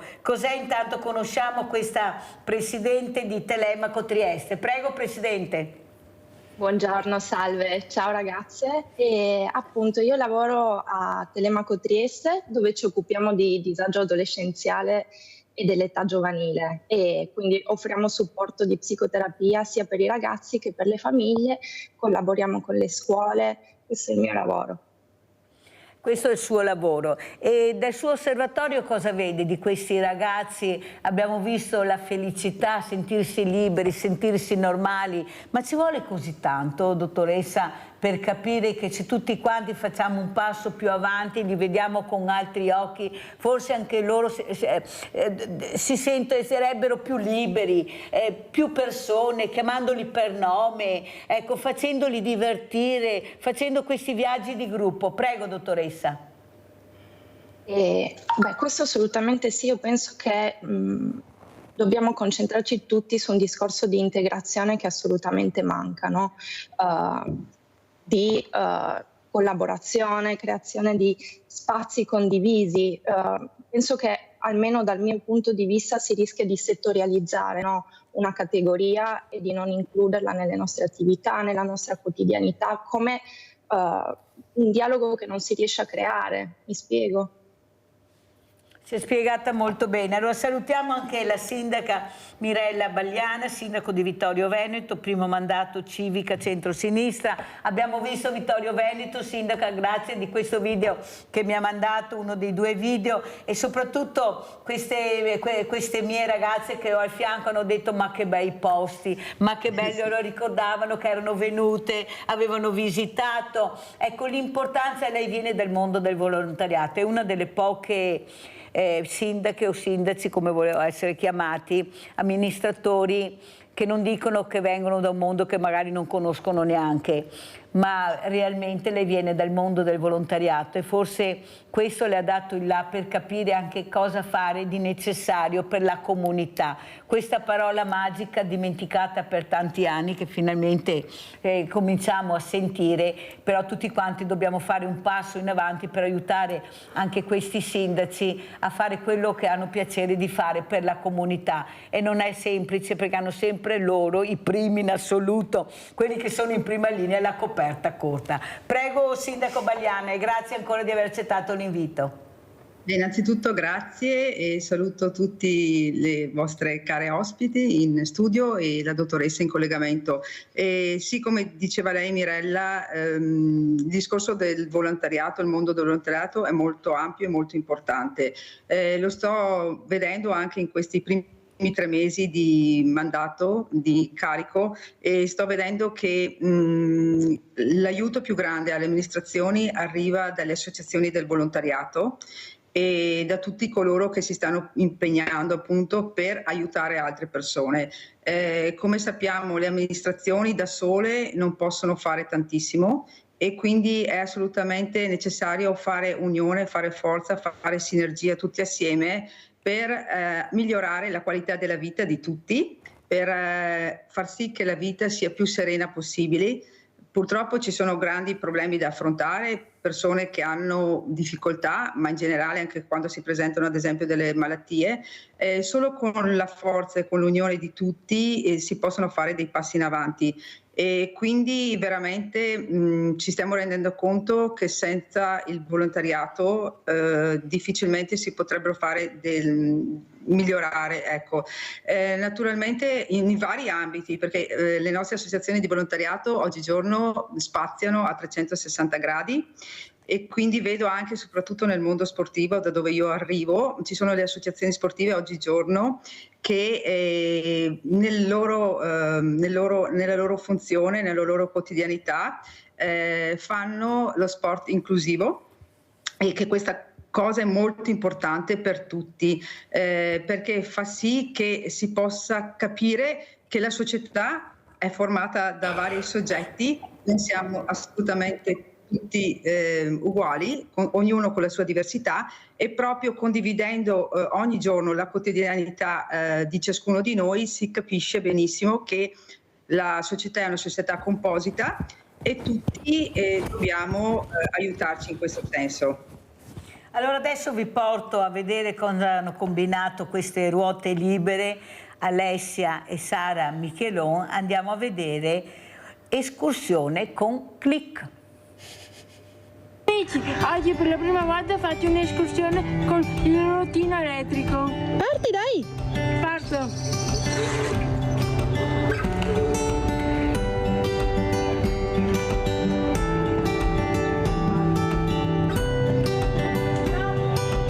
Ma dove sei, Ale? Ale, ho capito che eri avanti, ma dove siamo? In che luogo? Lungo il fiume Sile. Oh, là. Qui, amici, siamo arrivati fino al cimitero dei Burti. Percorrendo 8 km tra strada asfaltata, sentieri battuti, passerelle in legno e ponticelli e numerose e pericolose retromarche. Amici, devo fare ancora molta pratica, ma come prima prova mi ha dato una sensazione di libertà, ero davvero contenta. Allora abbiamo Stefania da Vicenza. Ciao Stefania. Ciao Mirella, grazie e buona giornata, e volevo fare i complimenti alle ragazze che sono in studio per la volontà, cioè l'ottimismo che hanno per arrivare ai loro traguardi, veramente tenete duro e siete bravissime, veramente, complimenti. E volevo dire a proposito che quest'anno per la prima volta sono riuscita a guardare le Paralimpiadi e sono rimasta veramente di stucco, perché sono veramente bravi e anche hanno uno spirito sportivo, diciamo, sempre positivo.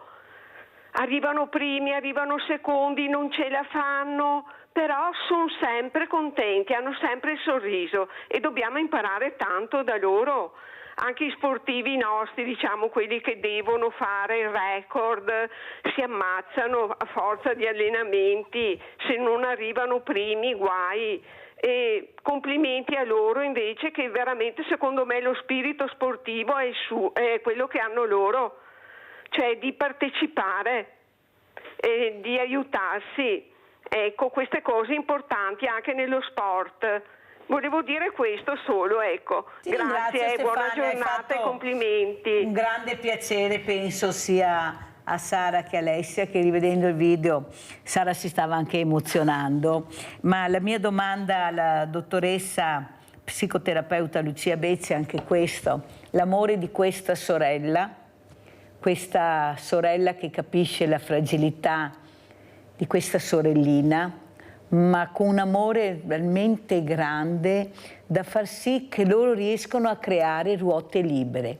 Lei si inventa questa storia, naturalmente sempre accompagnata da Alessia, perché vuole la sorella con sé, vuole andare con la sorella dove lei ha piacere di visitare. Forse sono questi esempi che dovremmo far vedere e che grazie a Ruote Libere stanno cercando di portare in giro non solo in Italia ma anche in Europa ormai, ecco, che sono esempi positivi per i ragazzi. Cosa dice, dottoressa?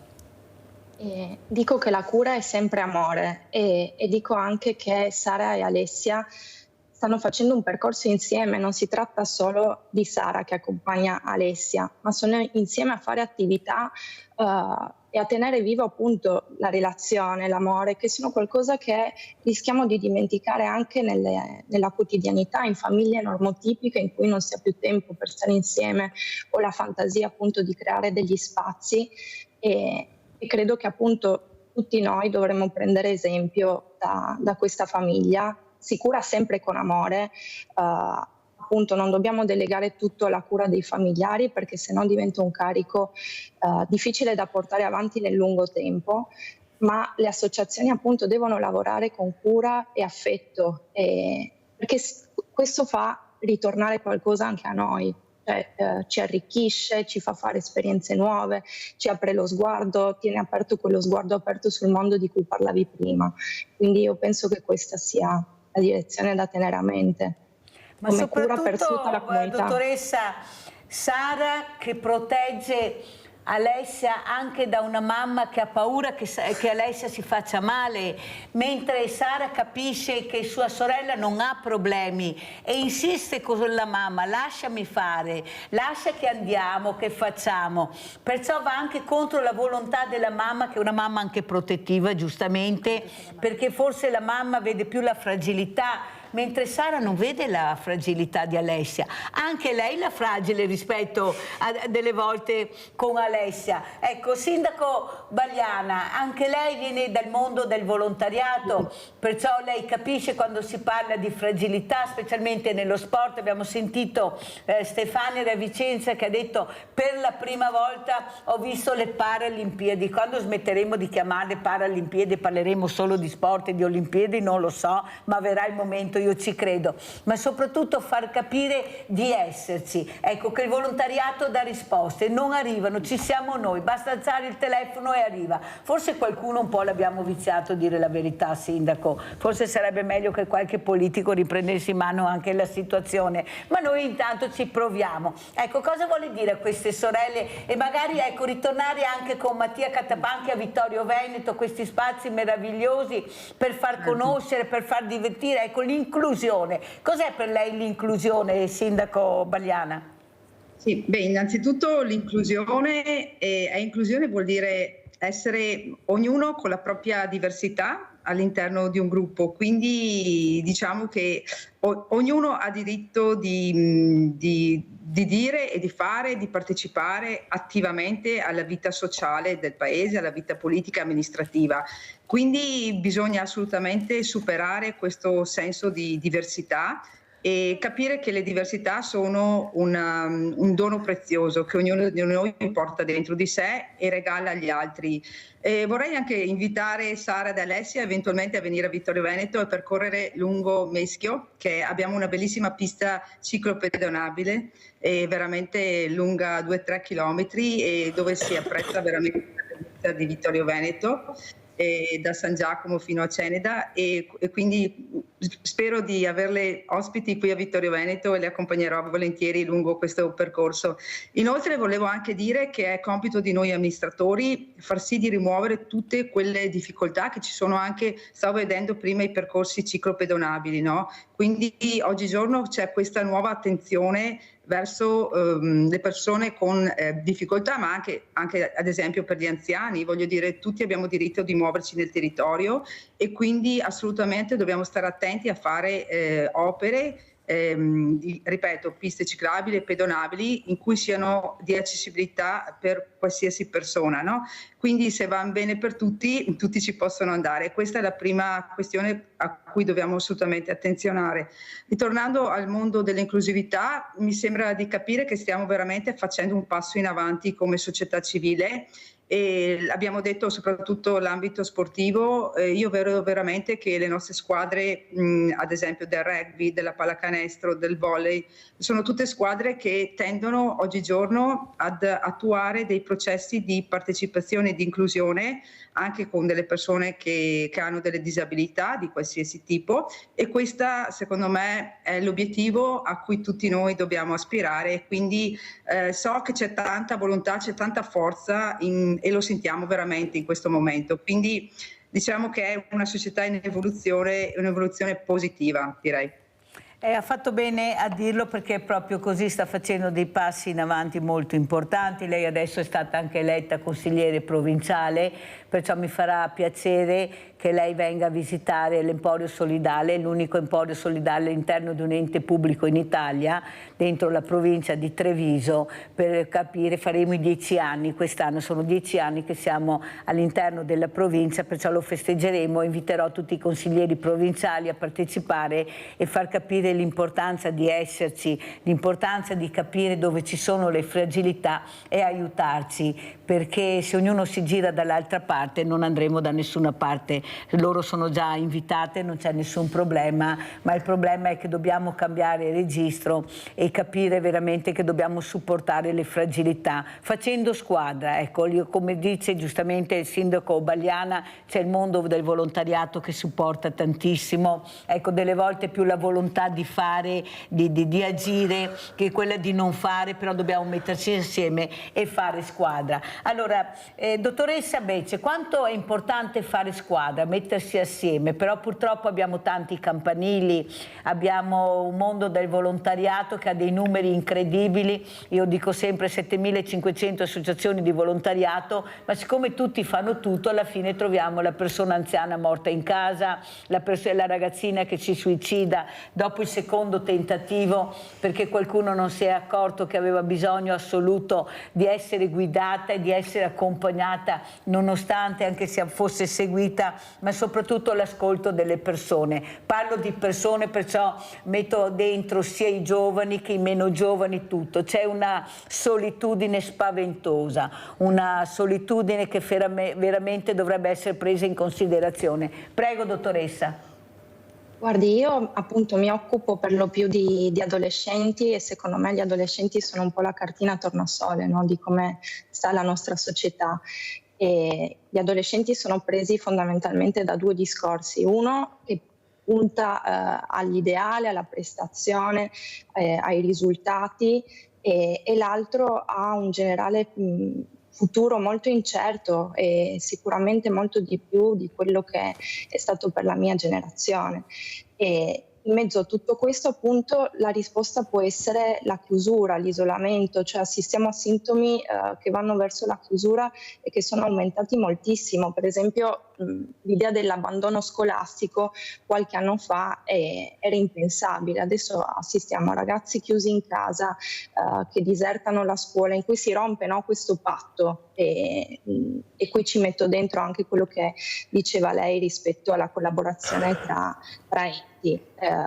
Io penso che questa è una cosa che dobbiamo pian piano recuperare, forse non lasciare solo la responsabilità alle associazioni, ma metterci in prima linea intanto noi come adulti, ripensare un po' da capo il modo in cui stiamo insieme per non perdere questo legame che punta verso l'individualismo.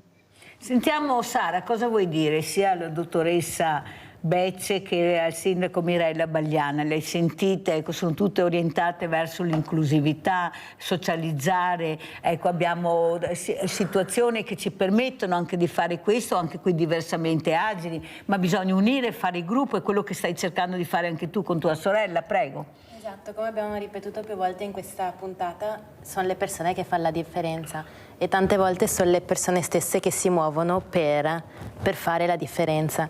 Quindi appunto quello che è stato detto dalla sindaca e dalla dottoressa siamo completamente d'accordo e anche come stava dicendo la dottoressa prima, per esempio il nostro rapporto è migliorato molto da quando abbiamo iniziato a fare ruote libere perché appunto ci siamo conosciute meglio e quindi diciamo che questo lo possiamo tramutare anche nella società, nella comunità, nel senso tante volte non ci si rapporta con le persone con disabilità, ci si rapporta in maniera non corretta perché non si conosce. Quindi se facciamo rete, se proviamo ad unire le forze, ovviamente ci sono più possibilità di miglioramento.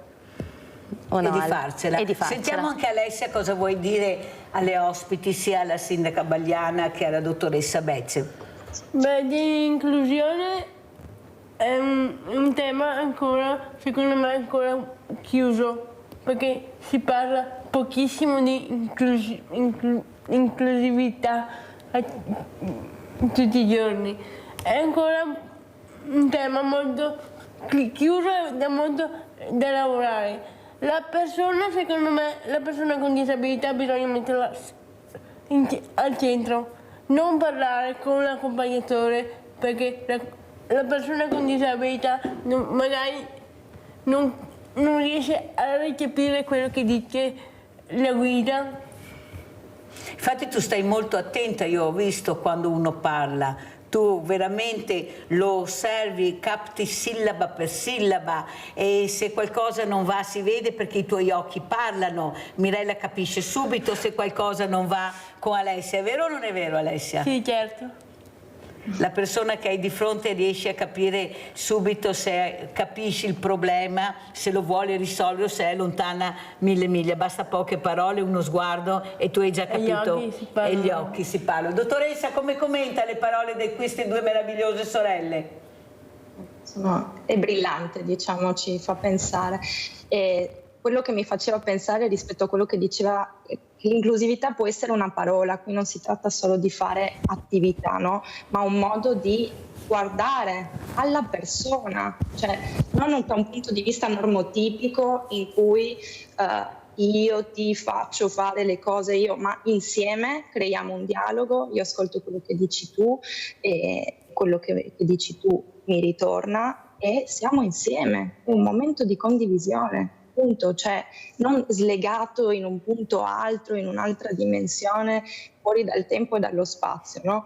È qualcosa che stiamo vivendo e ci lascia qualcosa. Però qualcuno dice ma è un cambio epocale, generazionale, bisogna avere pazienza, ma non tutti possono avere pazienza. Noi abbiamo pazienza, abbiamo diversamente giovani che hanno bisogno di risposte immediate. Non è che questa solitudine se la possono portare avanti tanti anni, eppure hanno dato tanto alla società. Io dico tutte le mattine, dottoressa Becce, che si siamo diventati così belli, bravi, forti, a merito loro, del loro sudore, del loro sacrificio, della loro pazienza, del loro insegnamento che non c'è più. Non sono loro che hanno sbagliato, sono i loro figli che hanno sbagliato con i propri figli a non dare più questi insegnamenti, perché insegnare è faticoso. Prima la dottoressa Crema, che avevo ospite, che fa parte della Federazione Italiana Scuole Materne, diceva la mia nonna, ricordava questa nonna meravigliosa che diceva impara a dire ciao, saluta, chiedi per piacere, ti accompagnava nel percorso anche quando ti divertivi, se passava una signora diceva hai salutato, non hai salutato. Eppure sono cose semplici, perché si sono dimenticate queste regole dell'ABC, dottoressa Becce? Dello stare insieme, dell'educazione, intende? Sì. E forse per la spinta individualistica che dicevamo prima, no? Forse ognuno è un po' chiuso, arrovellato nel proprio discorso e si è perso qualcosa del legame, della semplicità, cioè ognuno va forse anche molto di corsa, come se si corresse da un punto all'altro e si dimentica dello stare insieme, ma che poi stare insieme con l'altro è stare insieme a noi stessi. E quindi sì, forse ne farei anche un discorso molto utilitaristico che poi ricade su quello che dicevamo degli anziani, no? Cioè, è come se si desse priorità a quella categoria di persone ancora utili, a lavorare o a consumare, no? E si perde qualcosa del discorso prezioso appunto degli anziani che hanno vissuto un arco di vita enorme e così come ci hanno sostenuto e aiutato ieri, oggi hanno bisogno di noi. È tutto un discorso che ha a che fare con la cura e l'amore che secondo me Alessia e Sara esplicitano e mettono in atto con la loro vita, non solo con la parola, no? Perché è facile parlare, loro lo incarnano. Allora, mentre adesso chiediamo alla sindaca Bagliana i primi 100 giorni, inizio duro, ma il bilancio è positivo. Io sono sicura che lei ce l'avrebbe fatta, perché ho visto con quanta grinta lei ha combattuto. Lei però era certa di questa squadra che aveva creato, e io dico sempre che chi semina bene raccoglie, e non raccoglie tempesta, raccoglie consensi, perché il cittadino è molto attento, il cittadino guarda, osserva, sa giudicare, ha il buon senso. Prego, sindaca Bagliana. Sì, innanzitutto sì, mi riallaccio un attimo al discorso dei giovani, solo per dire che effettivamente una grande questione che viene posta oggigiorno anche alle nostre amministrazioni, no? Quello di cercare in tutti i modi di provare a dare le risposte a al nuovo modo di pensare dei giovani, al nuovo modo di vivere, ai nuovi stili di vita, e quindi anche su questo stiamo cercando di fare un lavoro tutte le amministrazioni assieme. Sapete che adesso per le politiche sociali si va verso l'ambito e quindi più comuni messi assieme faranno delle politiche sociali unitarie e in sinergia, giusto per cercare di aumentare le risposte da dare ai bisogni sia dei giovani, di tutte le categorie sociali. Tornando ai miei primi 100 giorni, vorrei dire che sono stati molto positivi. Abbiamo avuto dei problemi a livello così di calamità, tra virgolette, naturali, delle frane. Ieri abbiamo avuto la questione dell'acqua, della potabilità dell'acqua, ma è rientrata, quindi siamo adesso tranquilli. E la cosa che ho avuto di più difficoltà in questi 100 giorni è dare risposte puntuali ai cittadini. Sinceramente ho avuto più di 90-100 cittadini che sono venuti a cercare aiuto, tra virgolette, a chiedermi un aiuto, a presentarmi i loro problemi, singoli problemi, e la cosa più difficile di un amministratore è dare risposte precise e puntuali alle persone.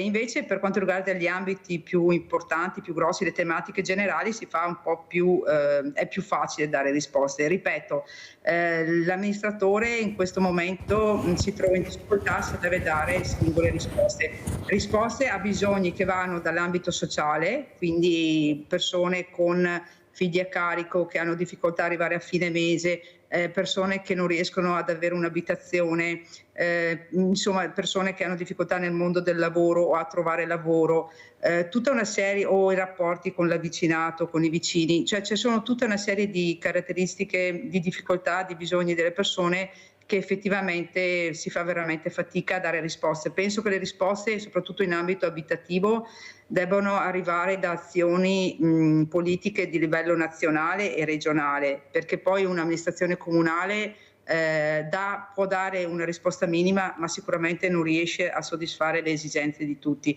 Quindi ecco, ripeto, i primi 100 giorni sono stati molto belli e sono molto contenta di di svolgere questo ruolo di sindaco, però ripeto, vorrei dare risposte maggiori, ecco. Grazie veramente Sindaco, sono sicura che ci riuscirà. Ecco, le manderò i riferimenti di queste meravigliose creature, così faremo, ecco, questa trasmissione, ecco, veramente fa squadra con tanti sindaci, tante associazioni che magari non si conoscono e invece hanno piacere di incontrarsi per fare del bene alla comunità. Questo è l'obiettivo, non ce ne sono altri. Ma io so che Alessia e Sara mi devono dare qualcosa. Oggi è la giornata la settimana delle sorprese per Mirella. Cosa mi vuoi dare, Alessia? Questo è per te. Questo è per me, allora lo apriamo in diretta così vediamo il regalino, che loro mi portano sempre il regalo quando vengono, veramente sono una cosa grande. Sei stata una delle prime a credere in noi, quindi... Sono stata una delle prime, allora vi ha portato fortuna sveglia Veneti, vero? Quella, che bello, il portachiavi è Alessia, guardate che bello. Vediamo, mettiamo così, ruote libere, questo portachiavi che hanno regalato alla Mirella. Complimenti ragazze, bellissimo, bene, prezioso, veramente grazie di cuore, grazie, grazie a te, Mirella. Però adesso tu mi devi fare un regalo. Devi abbracciare questa sorella e devi dargli un bacio grosso, in diretta, per far capire... sì, in diretta, lo so io che sei restia tu a baciare questa sorella che invece ti bacia sempre, ti accarezza in continuazione. Dai un bel bacio a Sara, veloce, vai Sara, dai. Mi devo avvicinare, dai. Oh, wow. Vedete che restia che è a dare i baci? Pensò quel moroso che ha telefonato, poveretto. Vuoi baciare la Mirella? No, no, cosa vuoi fare? In diretta. Dai, in diretta. Dai, in diretta. Allora lei ha anche il fidanzato che abbiamo avuto la fortuna di sentire, non di conoscere, che ha detto che è dura avere un'amorosa come Alessia, è molto, ecco, pignola, si può dire pignola. Ecco, domani la andrà anche a trovare, perciò questa cosa che hai creato, Sara, io veramente dal cuore ti dico grazie. Grazie per aver capito l'importanza di esserci, di dare voce a tua sorella, in primis, ma forse anche con Mattia Catapan a tutte quelle persone, ragazze e ragazzi che sarebbero chiusi in casa, non potrebbero provare queste emozioni, ecco, queste superare l'asticella anche in questi voli pericolosi ma pieni di fiducia e di speranza. Veramente grazie ragazze di cuore di esserci. Sentiamo come ci saluta la dottoressa Bece. Dottoressa, come ci saluta? Grazie intanto per essere stata con noi. Grazie. Ha visto che restia che dare baci a Alessia? Ha visto che... Mirella... ha ragione. Prego, dottoressa. È che io ci lavoro con gli adolescenti, non la può mettere in imbarazzo in diretta, cioè, assolutamente. No, questa è la mia specialità, dovete lasciarmela. Questa è la mia specialità, dottoressa. L'imbarazzo è il mio proprio quello che mi fa andare forse più in là, però a casa lo capisco, no? E veramente poi vede che mi portano anche i regalini dopo l'imbarazzo.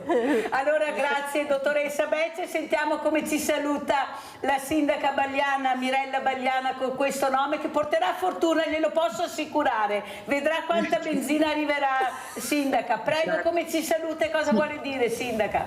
Io vorrei salutare Sara e Alessia e dire a loro che sono veramente forti e danno tanta carica a tutti, e quindi seguiremo il loro esempio. Li invito sicuramente a Vittorio Veneto, volentieri, quindi con molto piacere, e saluto tutti i telespettatori, insomma, e ringrazio Mirella, lei, per tutto quello che fa. Verrò sicuramente a trovarla all'Emporio Solidale, certo. Faremo un bel brindisi di questo 10° anniversario dell'Emporio Solidale, grazie di cuore. Sindaca Alessia, come si saluti? Sentiamo. Oddio, è sempre una grande emozione venire qui dalla Mirella, perché non si sa mai cosa ci regala. Ogni volta che vengo qui, dopo arrivo a casa con tanta gioia, tanta felicità dentro di me. Caro il mio bene qua. Allora sentiamo Sara come ci saluta.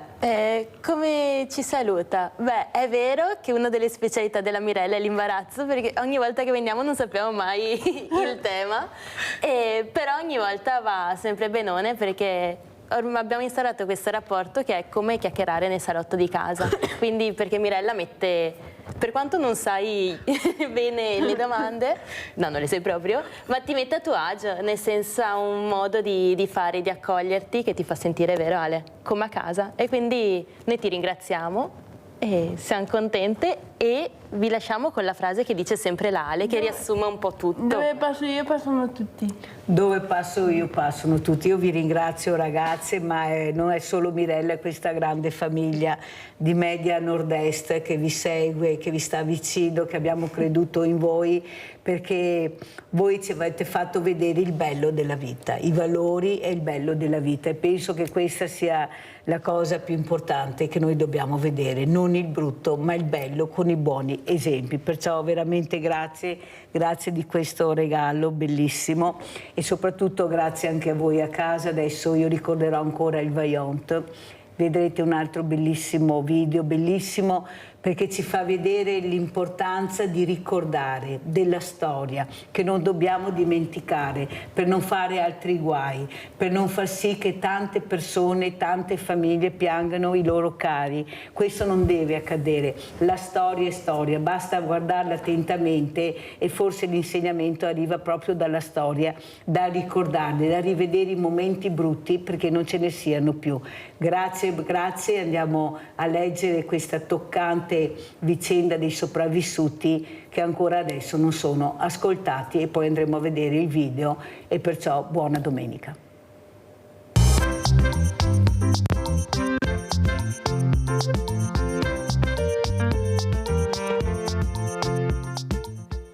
E come avevo promesso all'inizio della trasmissione, che avrei terminato questa puntata di sabato 12 ottobre con ricordo del Vaillant e dei sopravvissuti, dove leggeremo queste testimonianze dal libro Il caso Vaillant, Psicologia dell'emergenza, di Odone De Michelis, Micaela Coletti, Guido Toffolo, che hanno fatto e dato le loro testimonianze, per far capire che forse dobbiamo ricordare di più, specialmente la politica deve ricordare di più, perché non vogliamo sopravvissuti, vogliamo persone che hanno il diritto di sapere la verità e di vivere serenamente e in pace.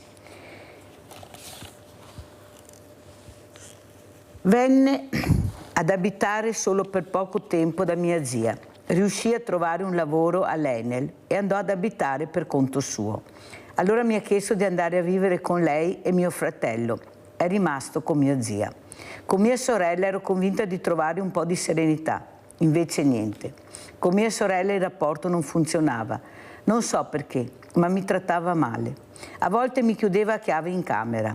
A volte mi mandava a chiedere denaro al tutore, che il più delle volte mi rispondeva negativamente, motivando la risposta che il fatto che mia sorella lavorava e guadagnava e che quindi i soldi per vivere ce li avevamo. Anche adesso, non so perché, non ho un buon rapporto con mia sorella. Lei non ha mai voluto parlare, forse perché, come tanti altri sopravvissuti, ha deciso di voler dimenticare quanto era successo, far finta che non fosse successo, per ricominciare tutto da capo. Forse per lei io sono un simbolo concreto di quella tragedia, ma questo non è possibile. Credo che anche adesso porti le conseguenze di questa scelta. Invece per me poter parlare, poter raccontare ad altri, poter condividere con altri la mia vita, le mie sofferenze, è come togliere un po' questo cancro che mi porto dentro, che mi infetta l'anima. Io mi rendo conto che non sono normale. Non si può essere normale dopo quello che ci è successo, quando ti vengono a mancare i tuoi punti di riferimento, i genitori, la famiglia, gli amici, la possibilità di parlare, condividere la vita con loro. Anche quando mi sposai, avevo solo 18 anni, ero convinta di continuare a sognare. Mi sposai 3 mesi, dopo di quello che avevo conosciuto, conoscevo quello che sarebbe stato mio marito. Era un sogno, non dovevo preoccuparmi di niente, anche se mi rendevo conto che c'erano dei problemi. Ma tanto tutto sarebbe svanito quando mi fossi svegliata. Mi sposai perché non mi pareva vero far parte di nuovo di una famiglia vera. Lui aveva papà, mamma, fratelli. Sarebbero diventati anche miei. A quel tempo non sapevo ancora come nascessero i bambini. Ero convinta venissero al mondo dalla pancia, dall'ombelico. Non ne avevo parlato con nessuno, non avevo potuto parlare con nessuno. Quando purtroppo accadde di perdere la mia futura bambina all'ospedale, io ancora non sapevo come sarebbe dovuta nascere. Il sogno finì il 10 ottobre 1969, a 6 anni esatti dal Vajont, quando persi la bambina che aspettavo. Ero al 6° mese di gravidanza. Venni ricoverata in ospedale il 9 ottobre. Il giorno dopo persi la piccola. Allora di colpo, con la morte della mia bambina, capii che quanto stavo vivendo era la realtà, non un sogno. E terminiamo qui questa lettura commovente, struggente di questa donna, di Micaela Coletti, che è stata ospite più volte qui a Sveglia Veneti e non solo, per far capire che la storia va ricordata. Noi dobbiamo ricordare la storia e dobbiamo supportare questi sopravvissuti, e per non dimenticare chiuderemo con un altro documentario importantissimo, bellissimo, e ringrazio Italo Morao, il regista, questa mattina per aver cercato queste immagini per farvi emozionare e per non farvi dimenticare. Grazie e vediamo il cortometraggio e buona domenica.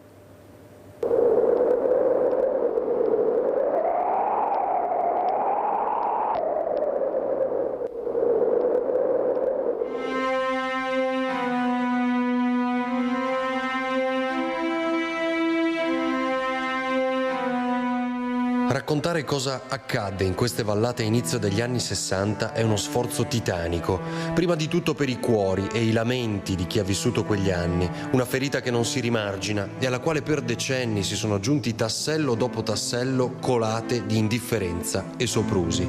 Perfino odiosa sfacciataggine, sino a rigare i volti dei tanti ancora qui residenti ed erigere uno scudo di rabbia nella loro fiducia ancora più forte di quello lassù, incastonato nella montagna. Spiegare cosa fu la tragedia del Vajont, semplicemente il Vajont, come dicono qui, è una fatica di cuori, carattere e rabbia. Per tutti, chi ha rimosso, chi da allora ha scelto di non parlare, tenere la bocca serrata più saldamente di qualsiasi chiusa idraulica. Ma come l'acqua, il corso delle parole trova sfogo, si scava un canale nell'indifferenza per fluire verso la verità. Quella notte il disastro ha avuto questa dinamica. Sulla nostra destra qui vediamo in sinistra orografica tutta la parte di montagna che è scesa, che si è staccata quella notte, si è staccata in un unico blocco e ad una velocità che si ritiene avesse raggiunto i 90 km all'ora. Un'estensione, una montagna molto estesa, circa un fronte di 2 km, è precipitato violentemente, velocemente nell'invaso, creando 3 grandi onde. Una prima onda è stata realizzata e si è alzata per circa 200 metri, raggiungendo le prime case di Casso che vediamo di fronte a noi, distruggendo i tetti di alcune case. Abbiamo un segno tangibile anche di un masso che è penetrato dal tetto della chiesa ed è sull'altare della chiesa di Casso. Questa onda è ridiscesa e poi si è incanalata verso la valle del Vajont. Una grande massa invece di acqua che è stata schiacciata dalla montagna verso la muraglia della diga è stata invece sbalzata e creando un'enorme onda che si è incanalata direttamente lungo la valle del Vajont per aprirsi poi su quella del Piave. Mentre a monte si è creato un lago con un'onda che ha spazzato via i nuclei abitati lungo le sponde del lago e miracolosamente però salvando anche l'isolato, il nucleo di Erto. L'onda che ha preso la strada della valle naturalmente ha preso energia, ha preso più forza perché la valle è molto stretta ed è molto angusta e serpeggiante, finché ha trovato l'apertura della valle, il primo paese di Vajont, spazzandolo e creando addirittura in prossimità di questo luogo una buca di circa 40 metri di profondità sul greto del Piave. Quest'onda ha investito direttamente Longarone, spazzando Longarone, Pirago, Rivalta. Ecco, una parte di essa si è aperta verso nord, spazzando via la parte più periferica, più verso il Piave del paese di Codisago e naturalmente spazzando via la zona di Malcolm, e un'altra parte invece ha trovato sfogo libero verso il letto, verso Belluno, verso la Val Belluna, sul letto del Piave che lì si allarga. La sera del 9 ottobre 1963 furono 2000 le vittime, 1918 stimate secondo il dato ufficiale, ma anche su questo non v'è certezza. Solo 703 i corpi identificati, 761 quelli non riconosciuti, perché morire nel Vajont è stato uno scempio della natura umana che ha violentato volti e vite. La stragrande maggioranza delle persone non venne mai più ritrovata e i familiari ancora oggi sono combattuti tra l'attesa e la speranza o la rassegnazione.